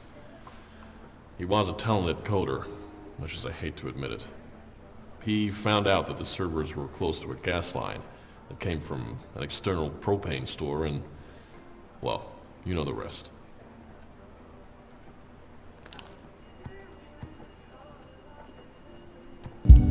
What? Where did you get that? I thought the police had taken all of the archive data for their investigation. So, the servers had been overheating for almost a year. How was this a thing without me knowing about it?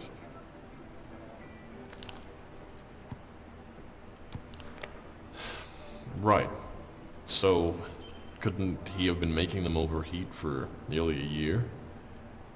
Isn't that the same thing? He wrote some bad code and waited it out. I don't see how that's any different. Either way, Alex found a way to blow up the servers and get vengeance for his family.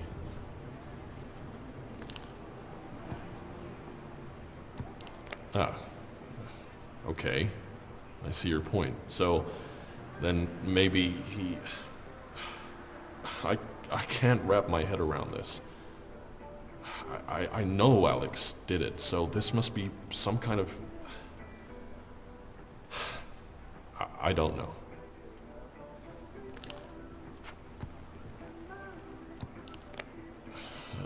A moment ago, you were probably wondering if I did it, weren't you?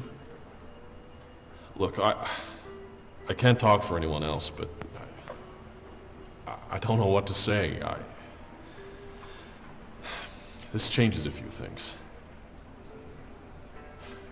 Are you just trying to catch me out? Or do you actually care about this, Mr. Miller?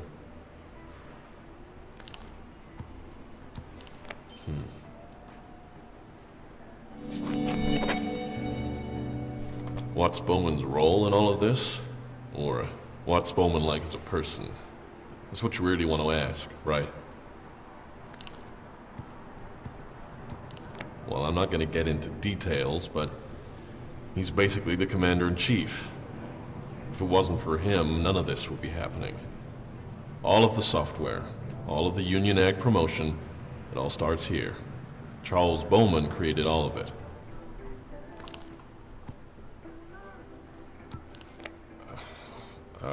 Well, yeah, sure, but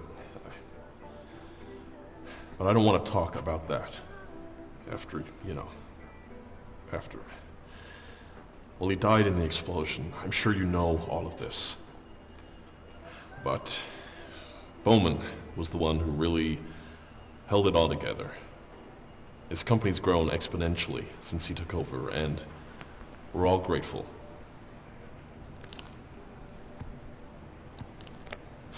Well, enough not to want to tarnish his memory, Mr. Miller. Next question. I do. I'm basically second in command now, so I have a lot of responsibilities. The company has a more singular set of goals now, and I'm happy to be a part of that. About the company? Sure. I wouldn't be very good at my job if I didn't, would I?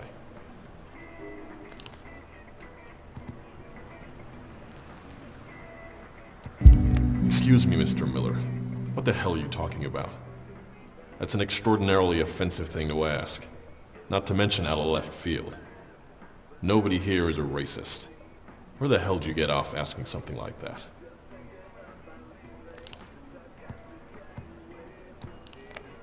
Well, that's the first I've heard of it. But if that's what he said, then he spared us from having to hear it. Until now, anyway. I feel you can guess my stance on the matter. Out of interest, who's made that accusation?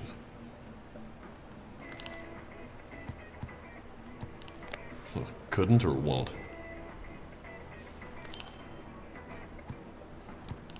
You know what? I actually do want to find out the answer to that.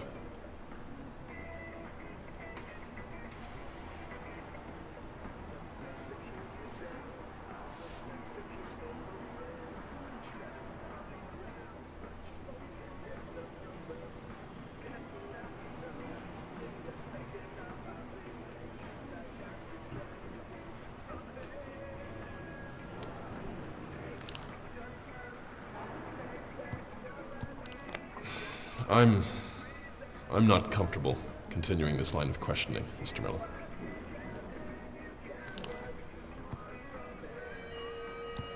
Well, I'm sure he's got a very good reason for keeping it to himself. The company's policies are complex.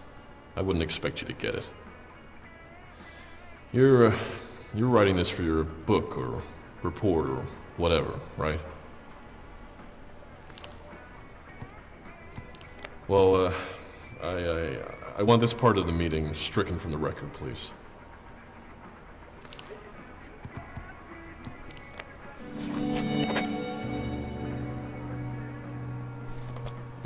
I'm not sure if that's a question or... People are scared of things they don't understand. That's all. I think the key thing to take from this is that if you want to make the country better, then you can't be frightened to offend a few minorities. That's the best way I can put it. What doesn't offend them? The most common thing I hear is that people are going to be kicked out of the country. Now, I can't help that from happening, so I try to avoid letting it affect my work. But I hear it over and over, like no one wants to admit the border control problem. Let me put it like this. You leave your window open in your house one summer's day and a whole bunch of flies come in.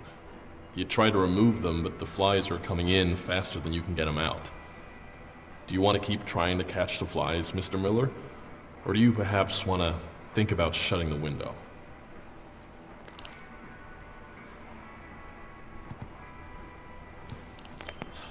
I shouldn't have expected you to understand, Mr. Miller. Excuse me, Mr. Crow. I need to have a word with you. Can it wait, Dan? I'm in the middle of something here. I'm aware of that. That's what I want to talk to you about. Right.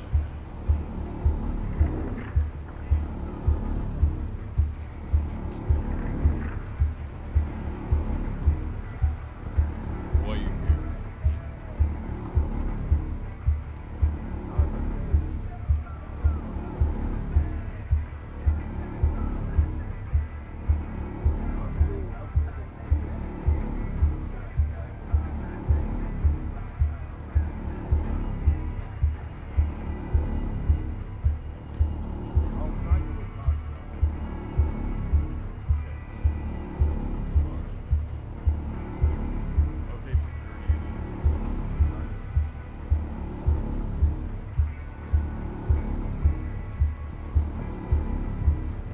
Right. It's come to my attention that you may have been collecting sensitive information in that briefcase of yours. I'm gonna need you to hand them over, please. I'm gonna pass them along to Charles Bowman, and when or if you have your meeting, he can decide what he wants to do with them. Steve, please take Mr. Miller's belongings over to Mr. Bowman's office.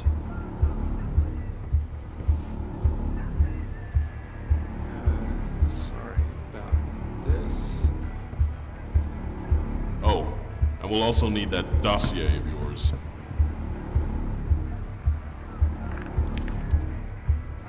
Right. Well, Mr. Miller, it seems as though this meeting is over. I'll look forward to hearing what Charles Bowman has to say about what you've been up to. Get him out of my sight. Right, Mr. Miller. Let's go.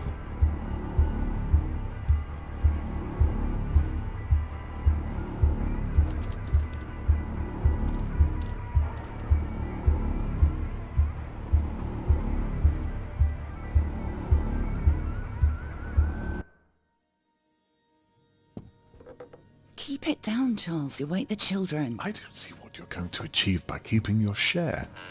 Why not just sign it over to me?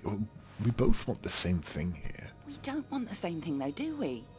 You don't mind if hundreds of people lose their home in the process? Yes.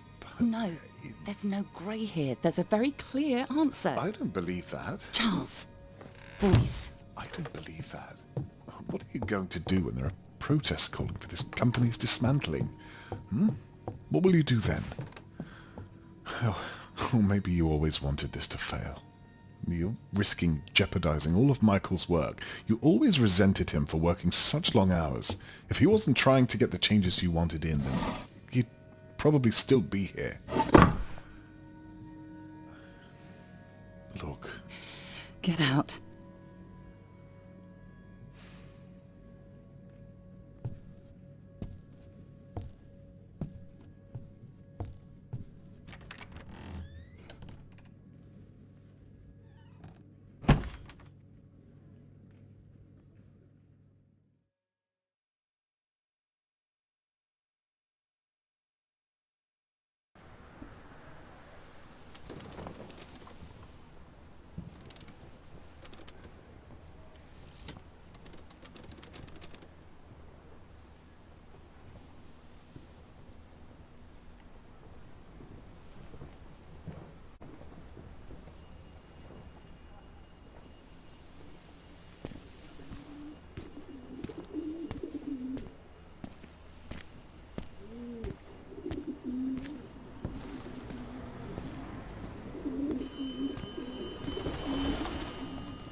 Mr. Miller, it's Scarlett Carson. Don't talk, just listen. We've not got much time. Get yourself into the I.P.A. building. There's something I want you to see. I'll explain more when you're in.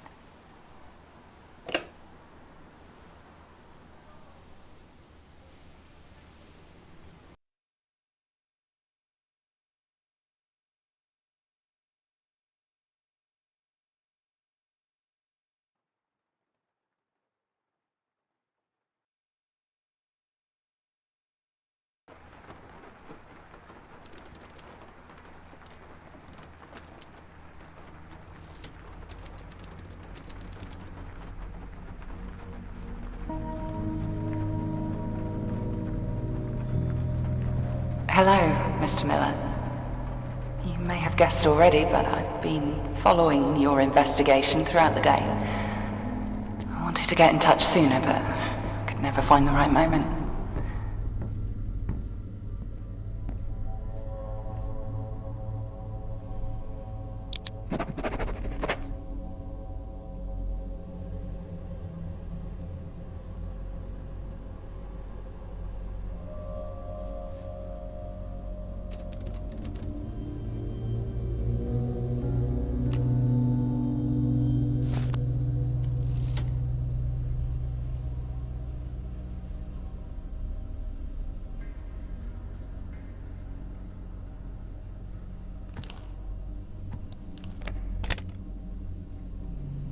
Detective Holden, the time is 5:30 p.m. on June 17th, 1987.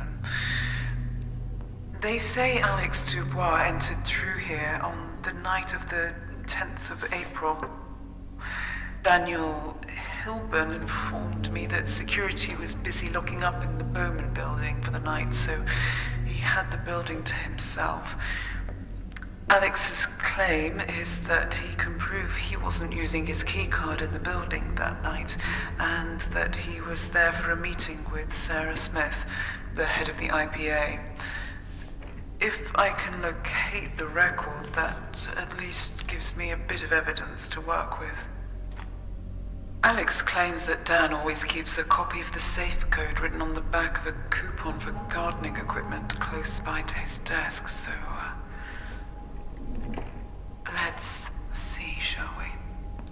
Ah, yes, this is something.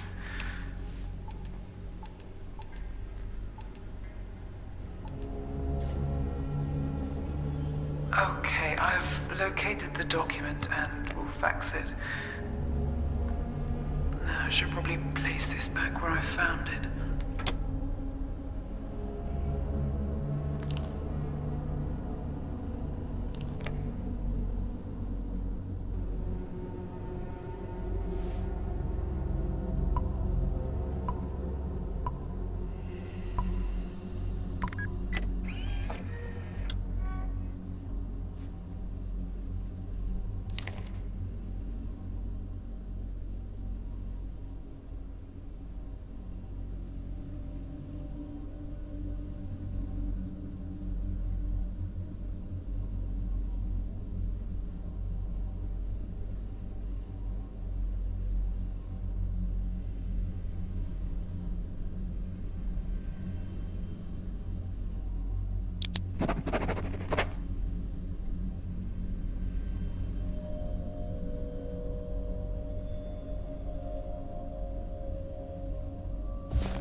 disks detected.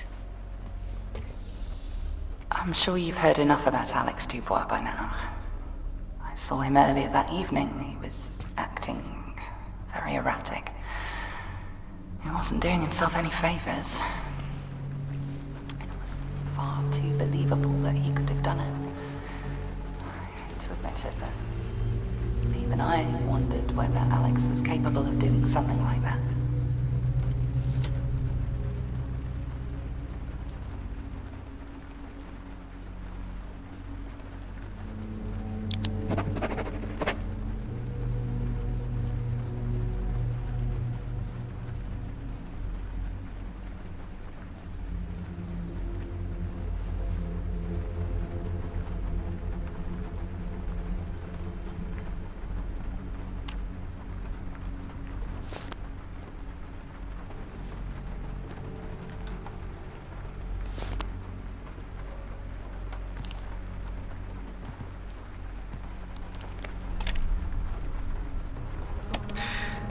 Detective Holden, the time is 6:45 a.m. on June 20th.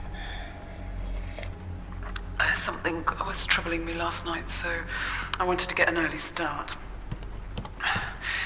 I interviewed Alison Whitworth yesterday, and it seems as though something was being held back.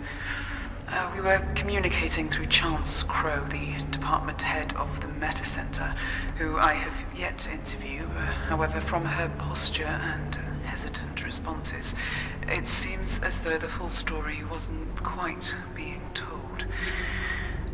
This led me back to her office at 7 a.m. on a Saturday morning.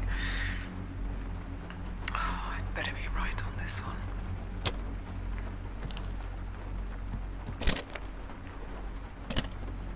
Detective Holden, the time is 9:23 a.m. on June 20th.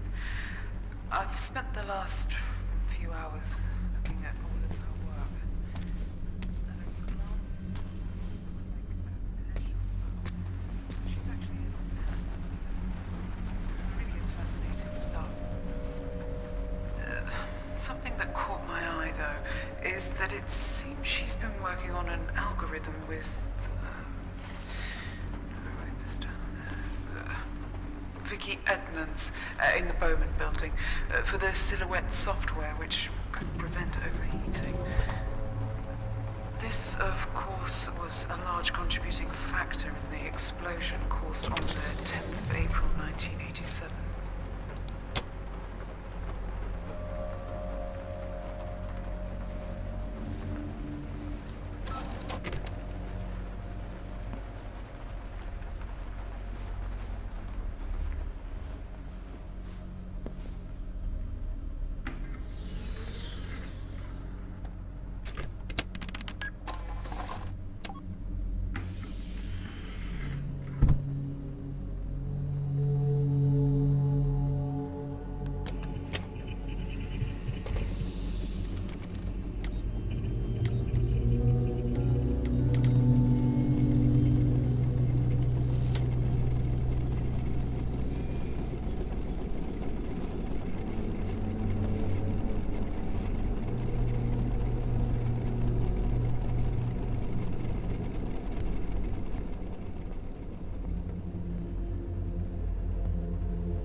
Believe me, Mr. Miller.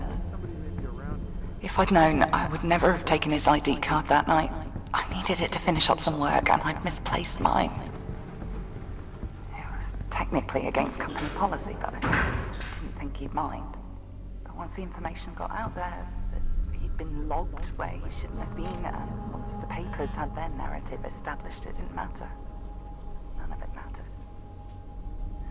No evidence anyone could have provided could have changed it.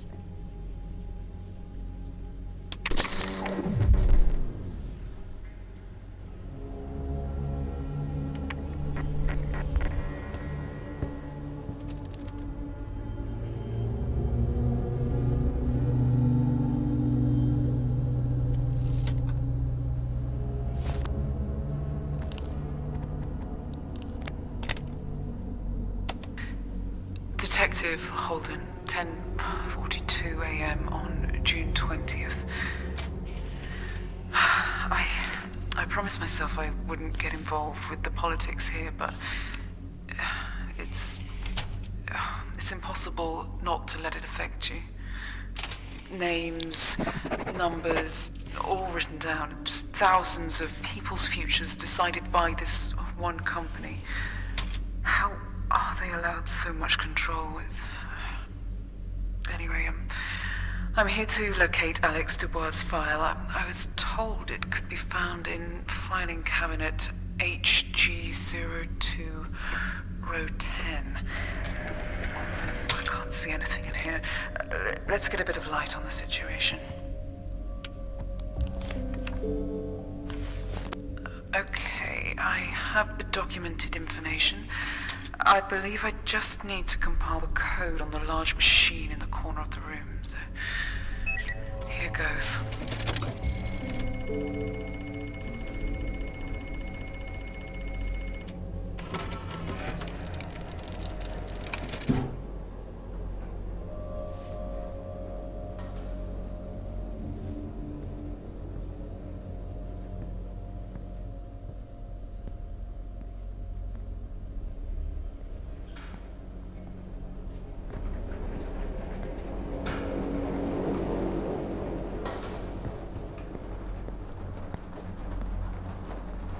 The devastation it caused, the political unrest.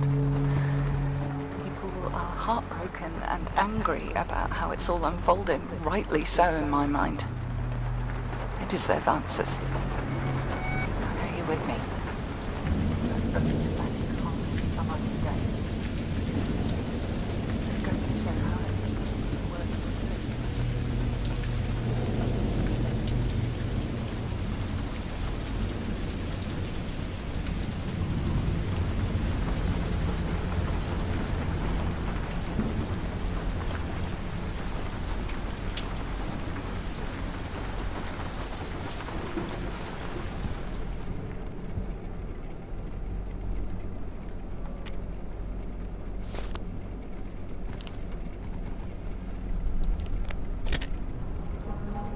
Detective Holden at 10:10 p.m. on June 25th.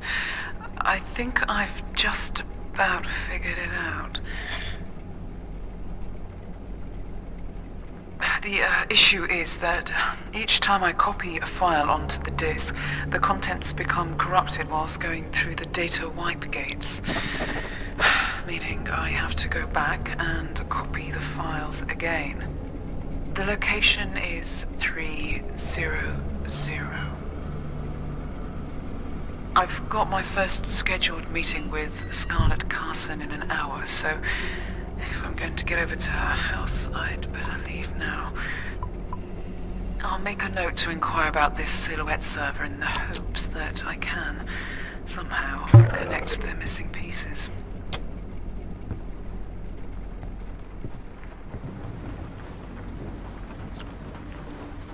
No floppy disks detected.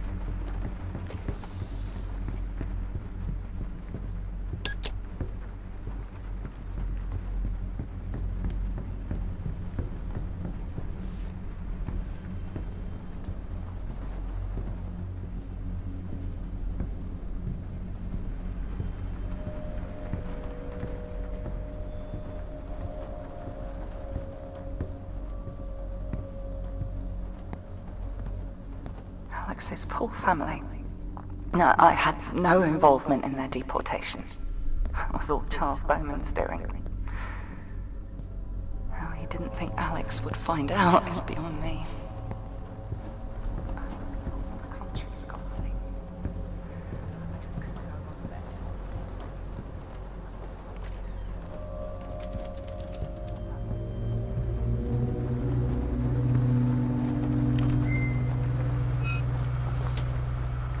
Be a disk named Silhouette. If you insert it into the server and clear the records, anyone who has private information on the I.P.A server will be removed. You'll be saving countless people.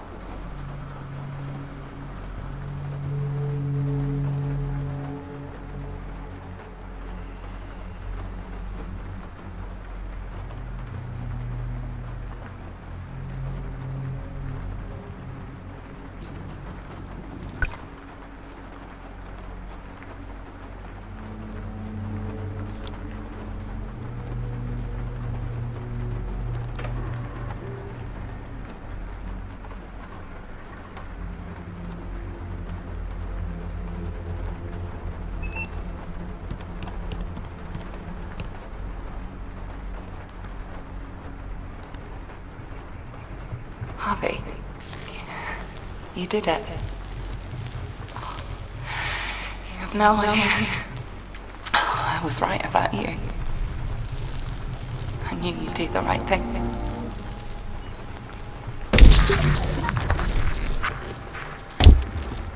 Steve, I've had a security alert. I've paged you the location.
It changes nothing.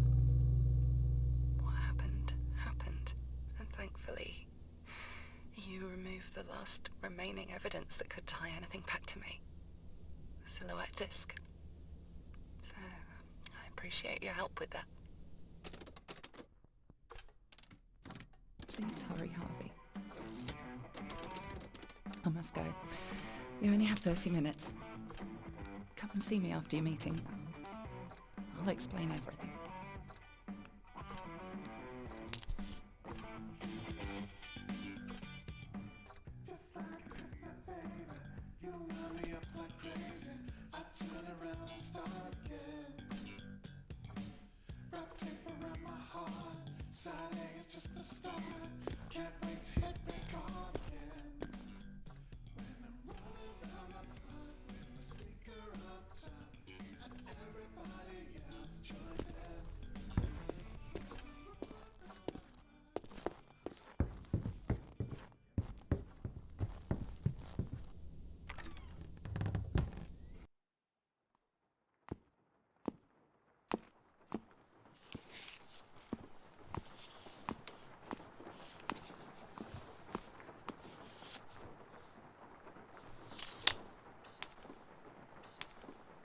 Oh, Charles. What are you doing here?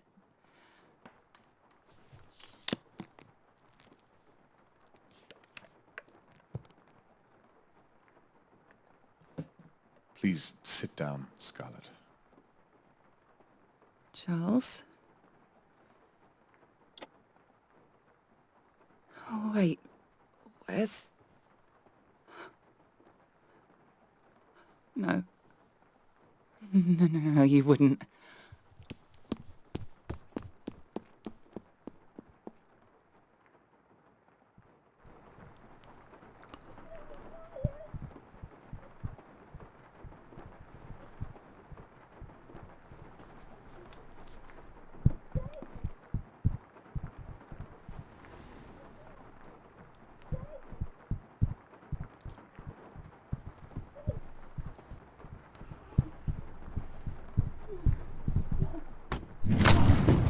What the hell have you done? Scarlett, please, sit down. Sit down! Do you think taking my children's going to stop me? Stop you from doing what exactly? Where did you take them? This is far more important right now. More important We than... need stability. The country needs stability, and this act provides that. Work with me. This country needs its freedom. Michael wouldn't have agreed to this. He's the one that started this act, and he did it... Michael is dead. This country is a far different place than it was 3 years ago, Scarlett. There's rioting in the streets, for God's sake. We need tighter security now more than ever. People on our doorstep want to hurt us. I can't allow that. That's not your decision to make. The people need to know that their government is lying to them. And you can't threaten me into silence on this.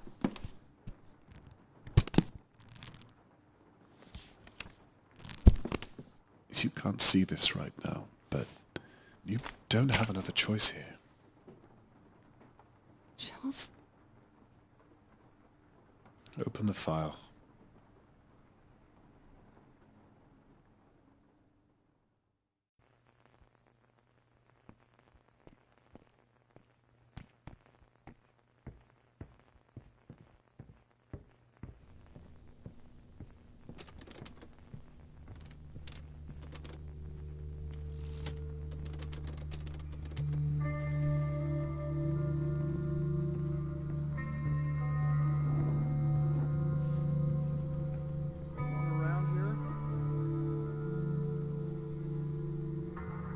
If you're in there, you gotta come out.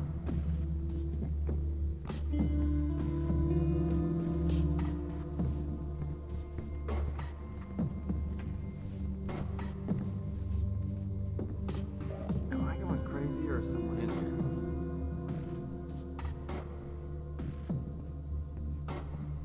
Am I going crazy or is someone in here?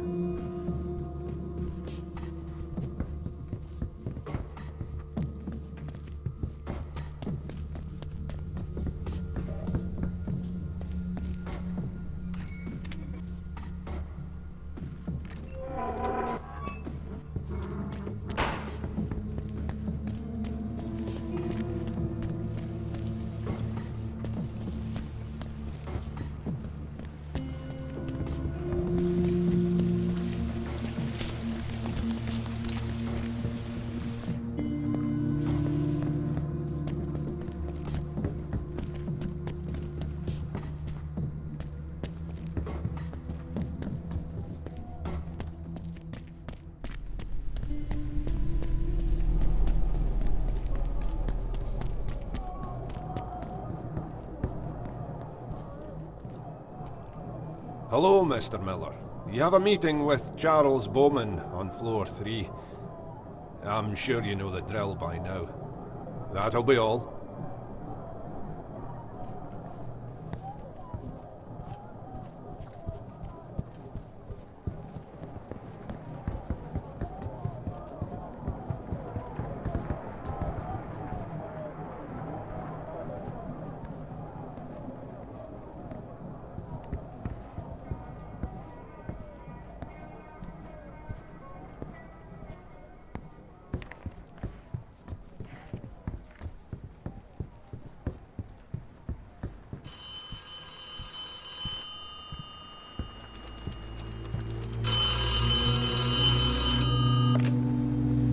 Harvey,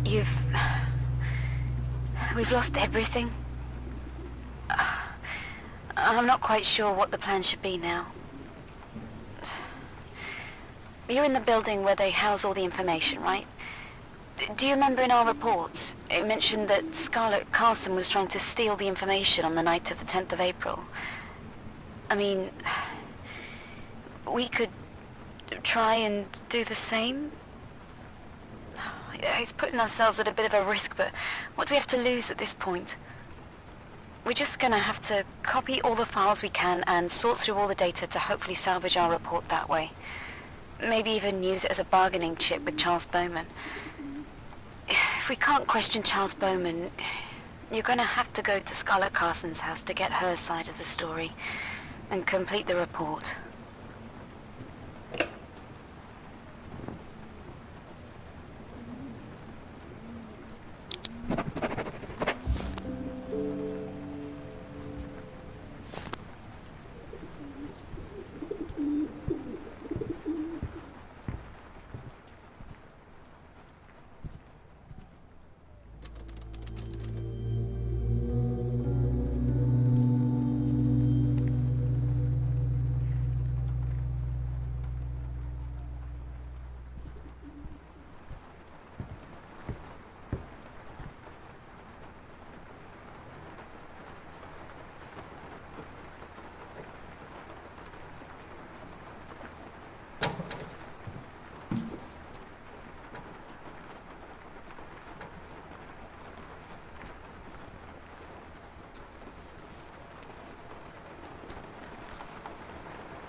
No floppy disks detected.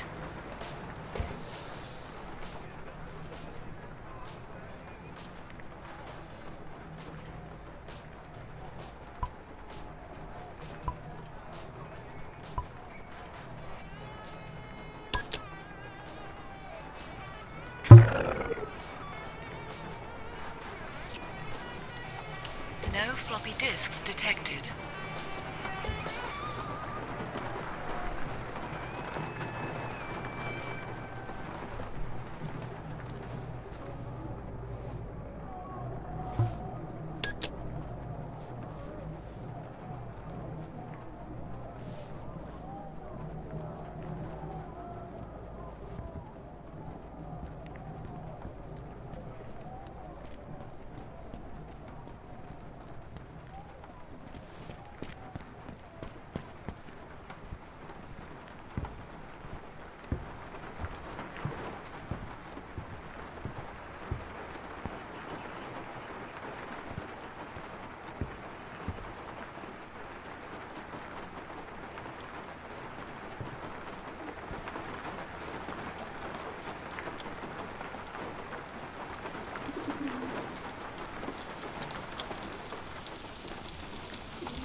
No floppy disks detected.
No floppy disks detected.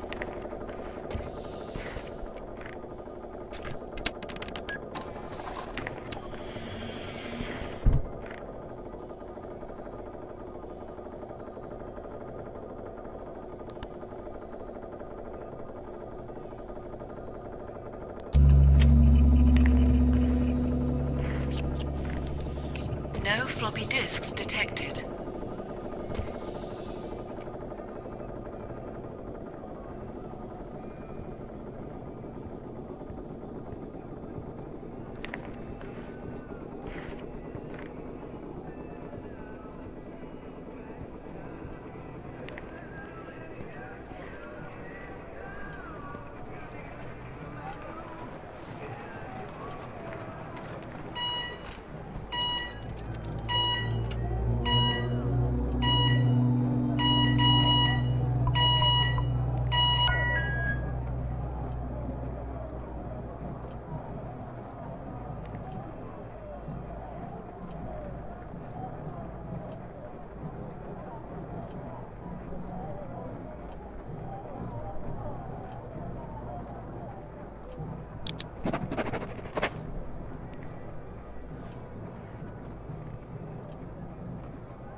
No floppy disks detected.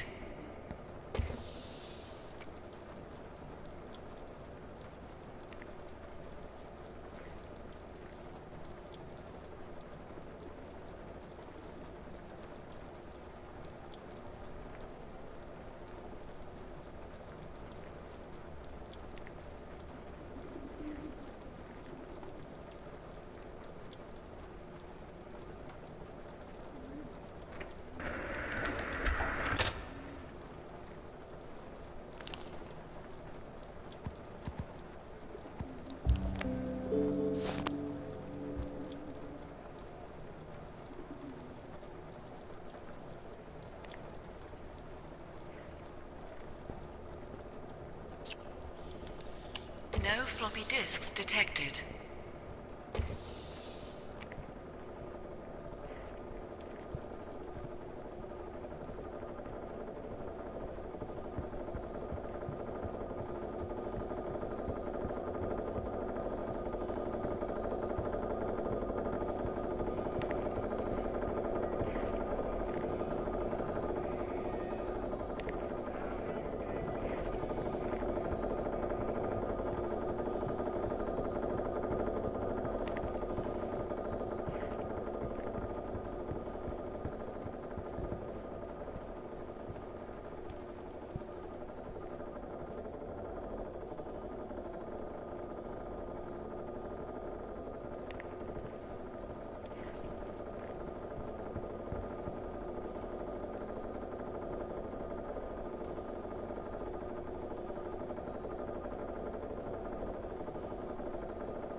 No floppy disks detected.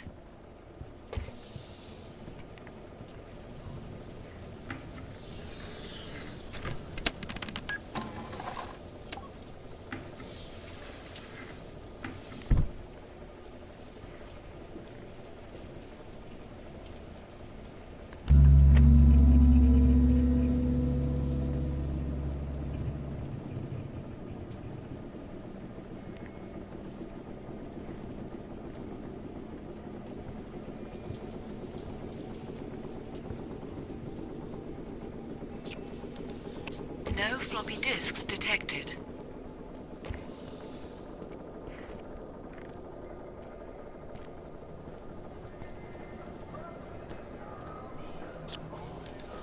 No floppy disks detected.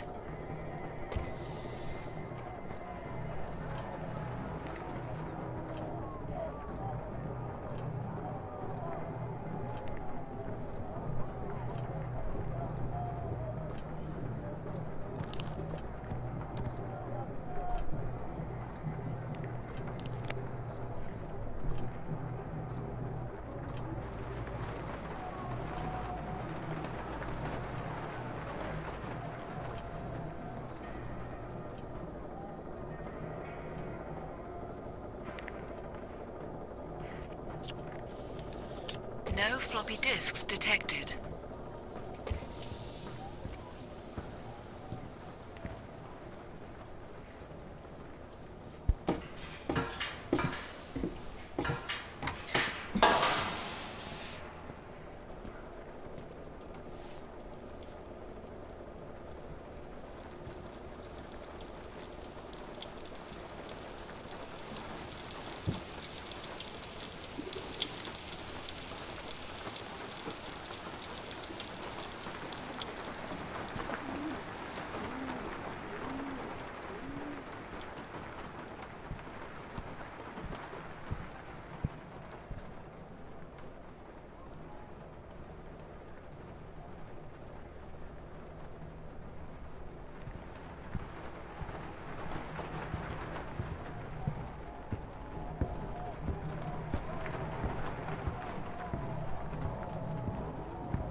No floppy disks detected.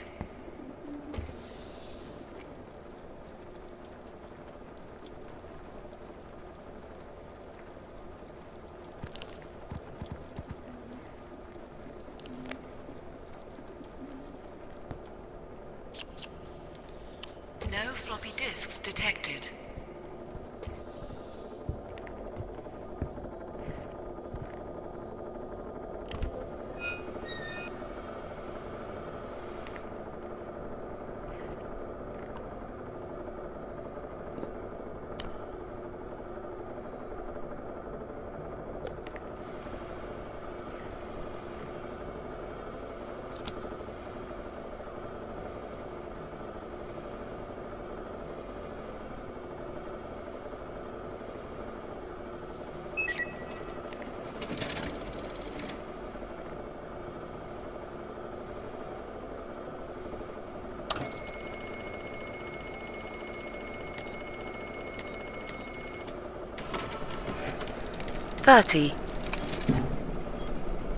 Steve, I've had a security alert.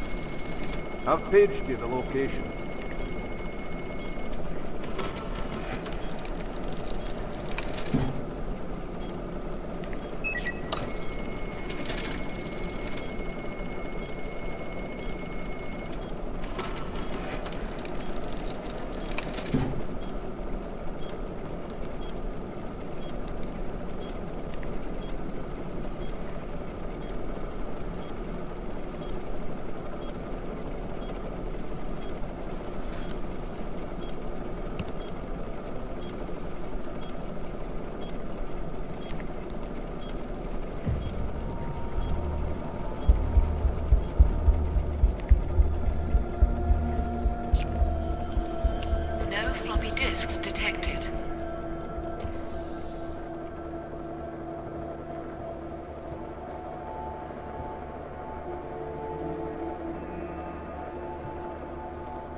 No floppy disks detected.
I've been going through more of Alex's interview tapes.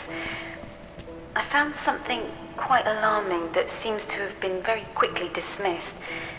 He says his keycard was stolen earlier on the day of the explosion.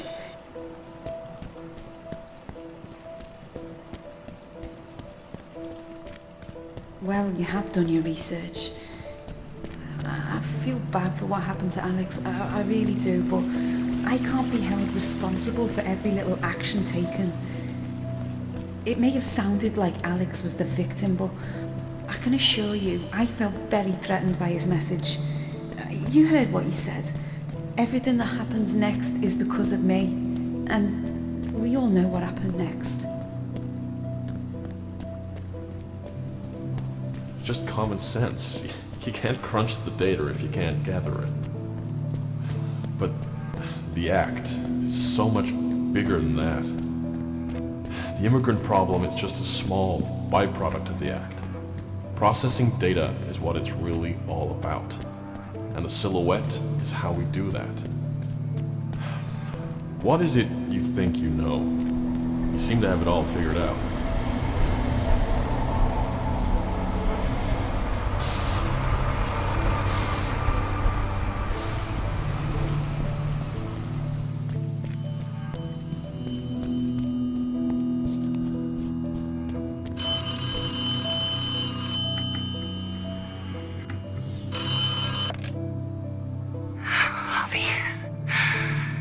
sure you pick up. I don't have much time. He's just outside smoking at the moment. Please, if you got the files, don't do it. I have a computer in my basement with a press release ready to go out with the encrypted documents. Before you get here, go to the left side of my house. I'll have the basement window open. All you have to do is insert the cartridge and press upload. We have to prevent this hack from passing. And you hold the key. Oh, crap, he's coming back.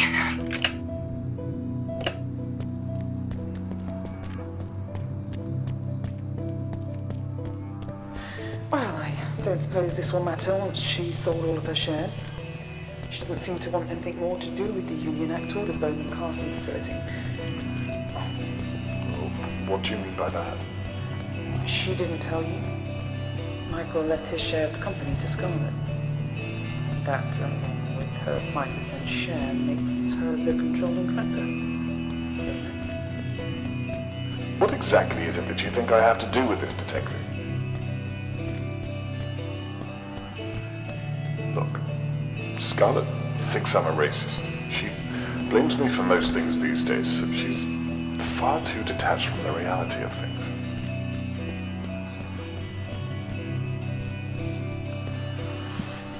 I don't think she's capable of something so terrible. That being said, I didn't think Alex was either, so how wrong can you be?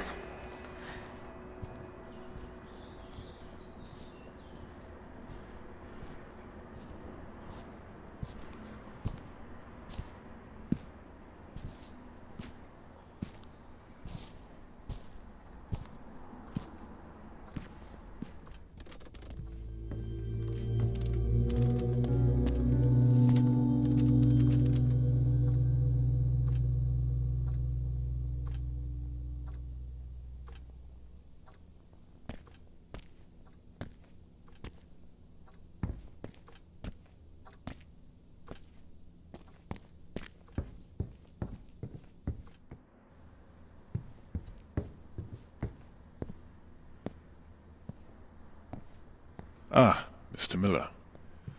I didn't see you come in. We've been expecting you for quite some time.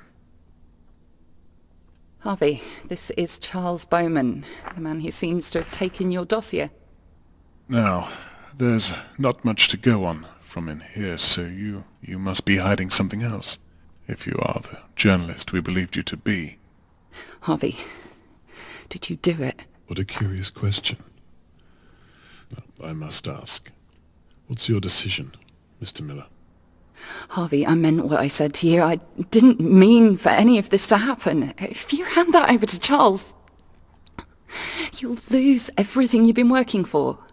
Do you really want that to happen? As you can see, Mrs. Carson and I haven't been able to agree for quite some time, and we seem to have reached stalemate. I'm afraid it's time to choose a side.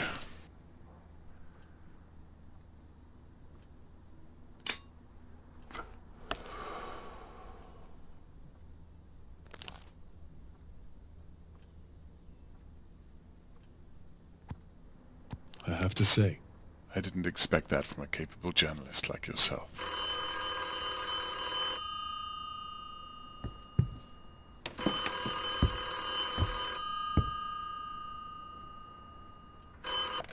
Yes. Yes. Right. I see. Well, that is disappointing. No, thank you. Yes.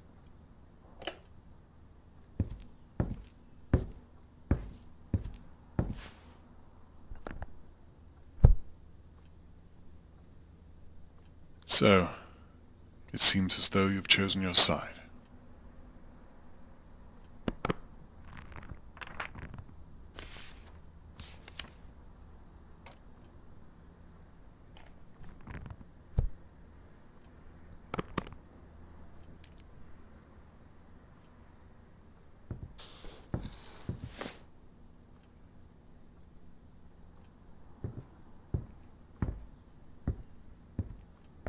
Oh, and your children are fine.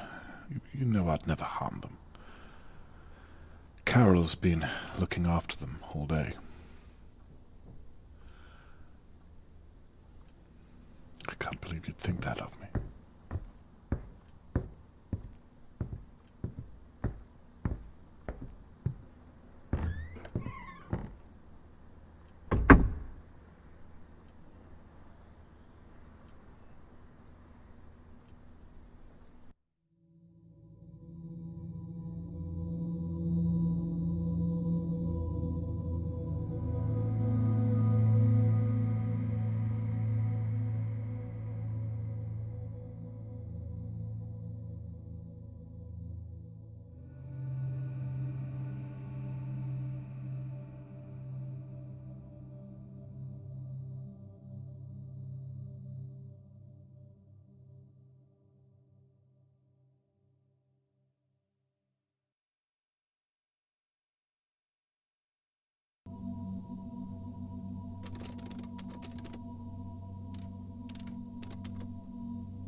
Knowing what I know now, would I do it all again?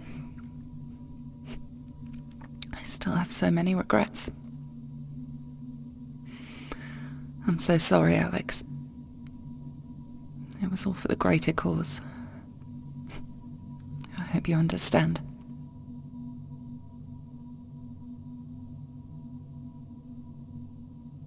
I could have saved you. I should have. I'm so sorry, my love.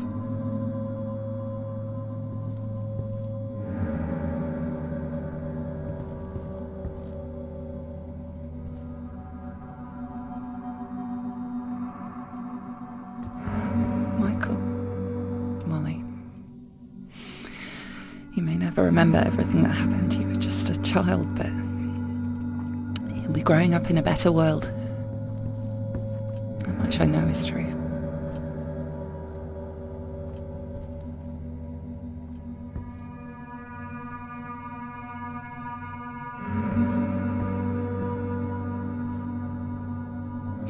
Charles, you and your bloody pride.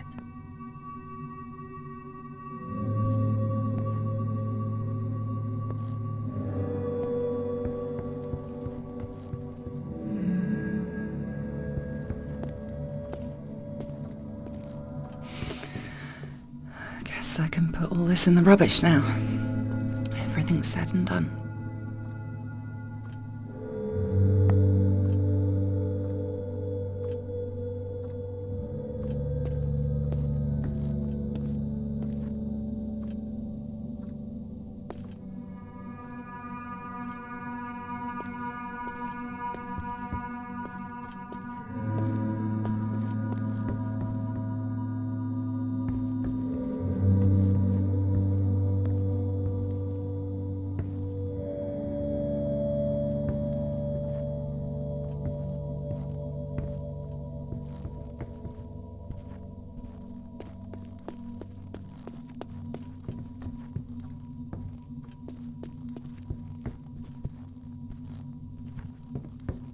One thing that won't change is Sophia's taste in music. Message.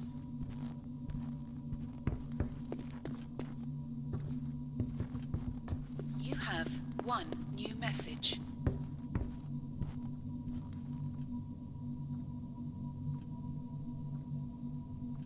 You have one new message. Message 1. Mrs. Carson, sorry to call you at such a late hour, but technically I'm not supposed to be talking to you whilst the trial is on, but something's been on my mind which I can't shake. If you could call me back at your earliest convenience, I'd be grateful if we could discuss this further. End of messages.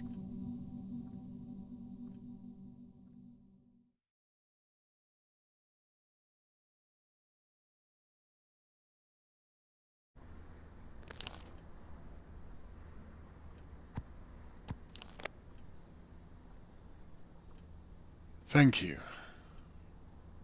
I chose you because I thought I knew what you believed to be the right thing for the people. It's clear to me now that you're easily swayed. Charles Bowman has the power to do truly awful things, and you've just given him the key. I suppose the next time I see you will be at the trial. This could all have been so easily avoided, Mr. Miller.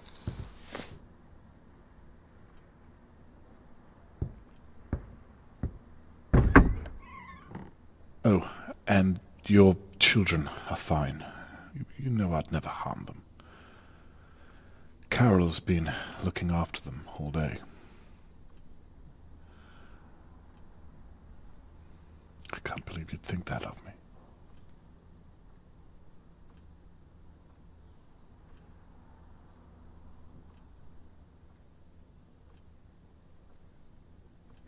Please just go, Mr. Miller.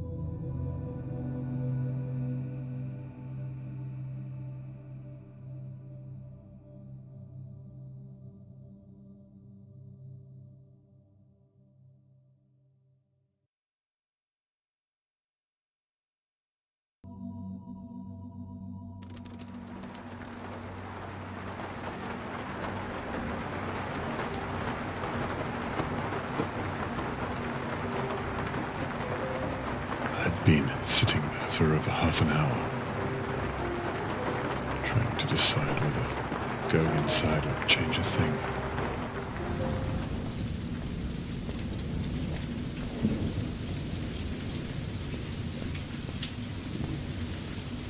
It had been a year since I'd last stepped foot inside, since it all happened.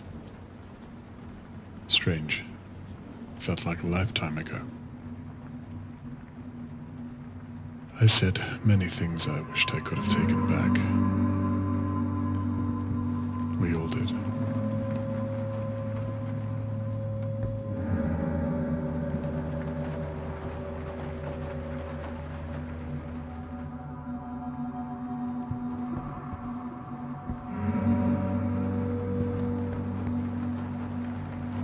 The things I didn't say.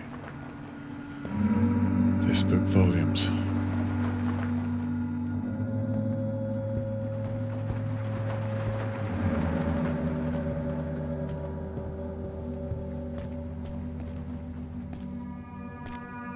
Scarlet's base of operations. This is where she decided to betray all of us.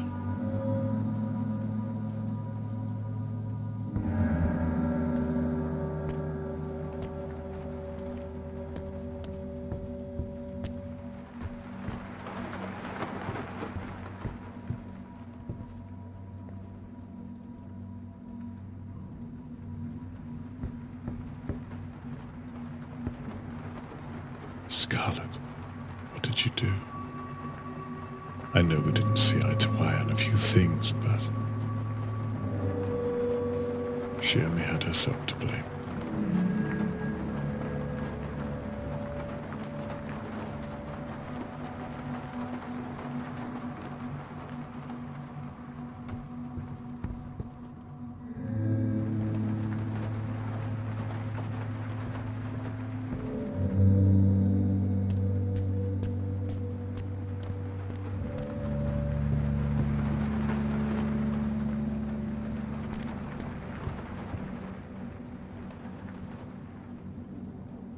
I couldn't believe Scarlet would choose what she did over her family, knowing how close they all were.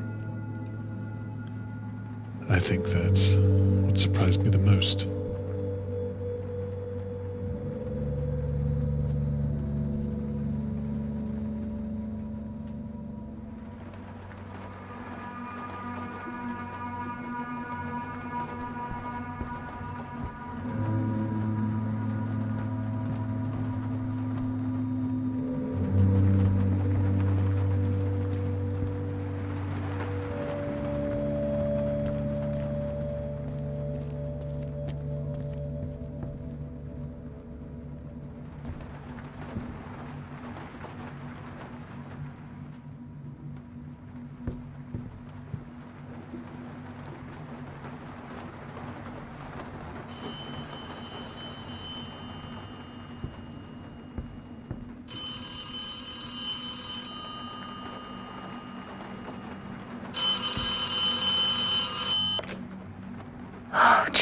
Charles, what are you doing?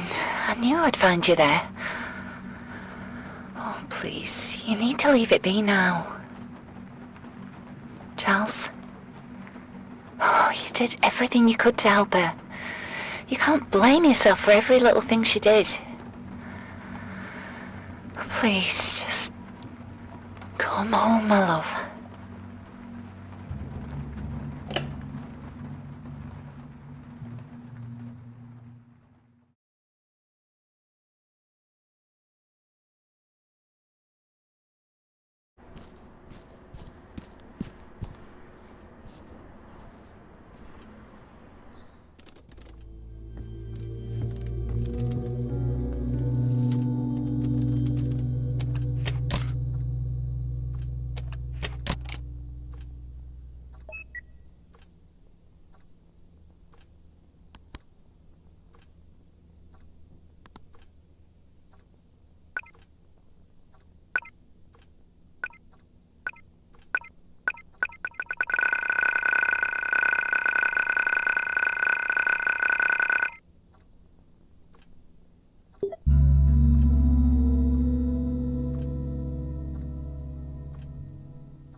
Ah, Mr. Miller.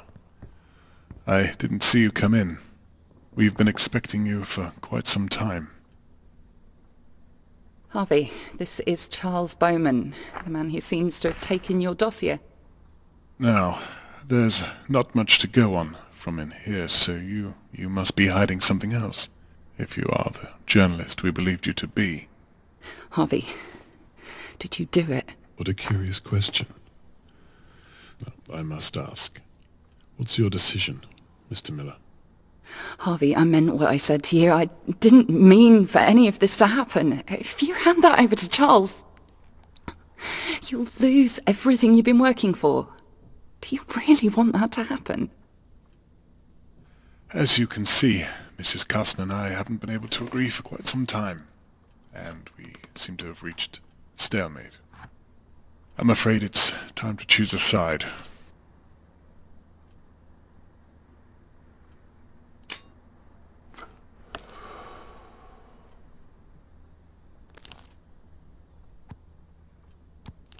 I have to say, I didn't expect that from a capable journalist like yourself.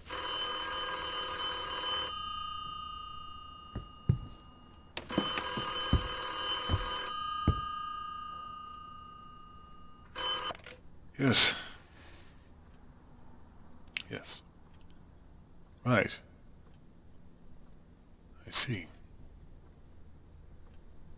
Well, that is disappointing. No, thank you. Yes.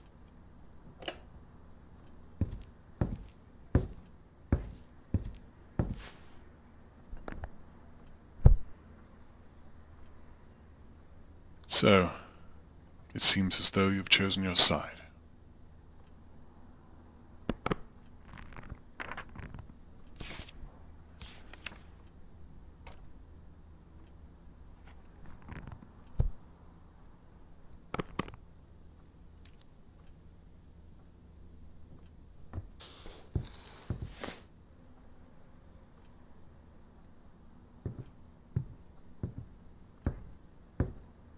Oh, and your children are fine. You know I'd never harm them. Carol's been looking after them all day. I can't believe you'd think that of me.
Where are you? You should be in jail for what you did. This is all your fault. My beautiful godchildren. I'm sorry things turned out this way. Nobody's thinking about Alex Dubois' family. It's worrying how easily the truth is suppressed and people just move on with their lives.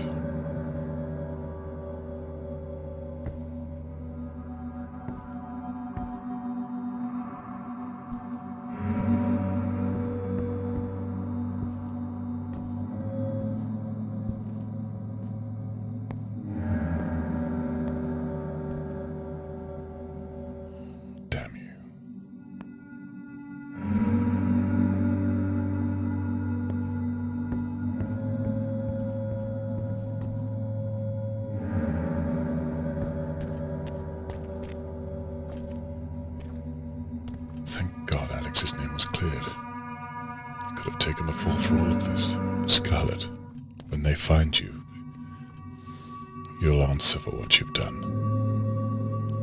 Poor Alex Dubois.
Where did she take you all?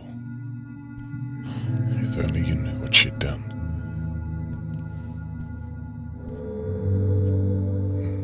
She must have left in a hurry.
Scarlet, you know that I'm innocent.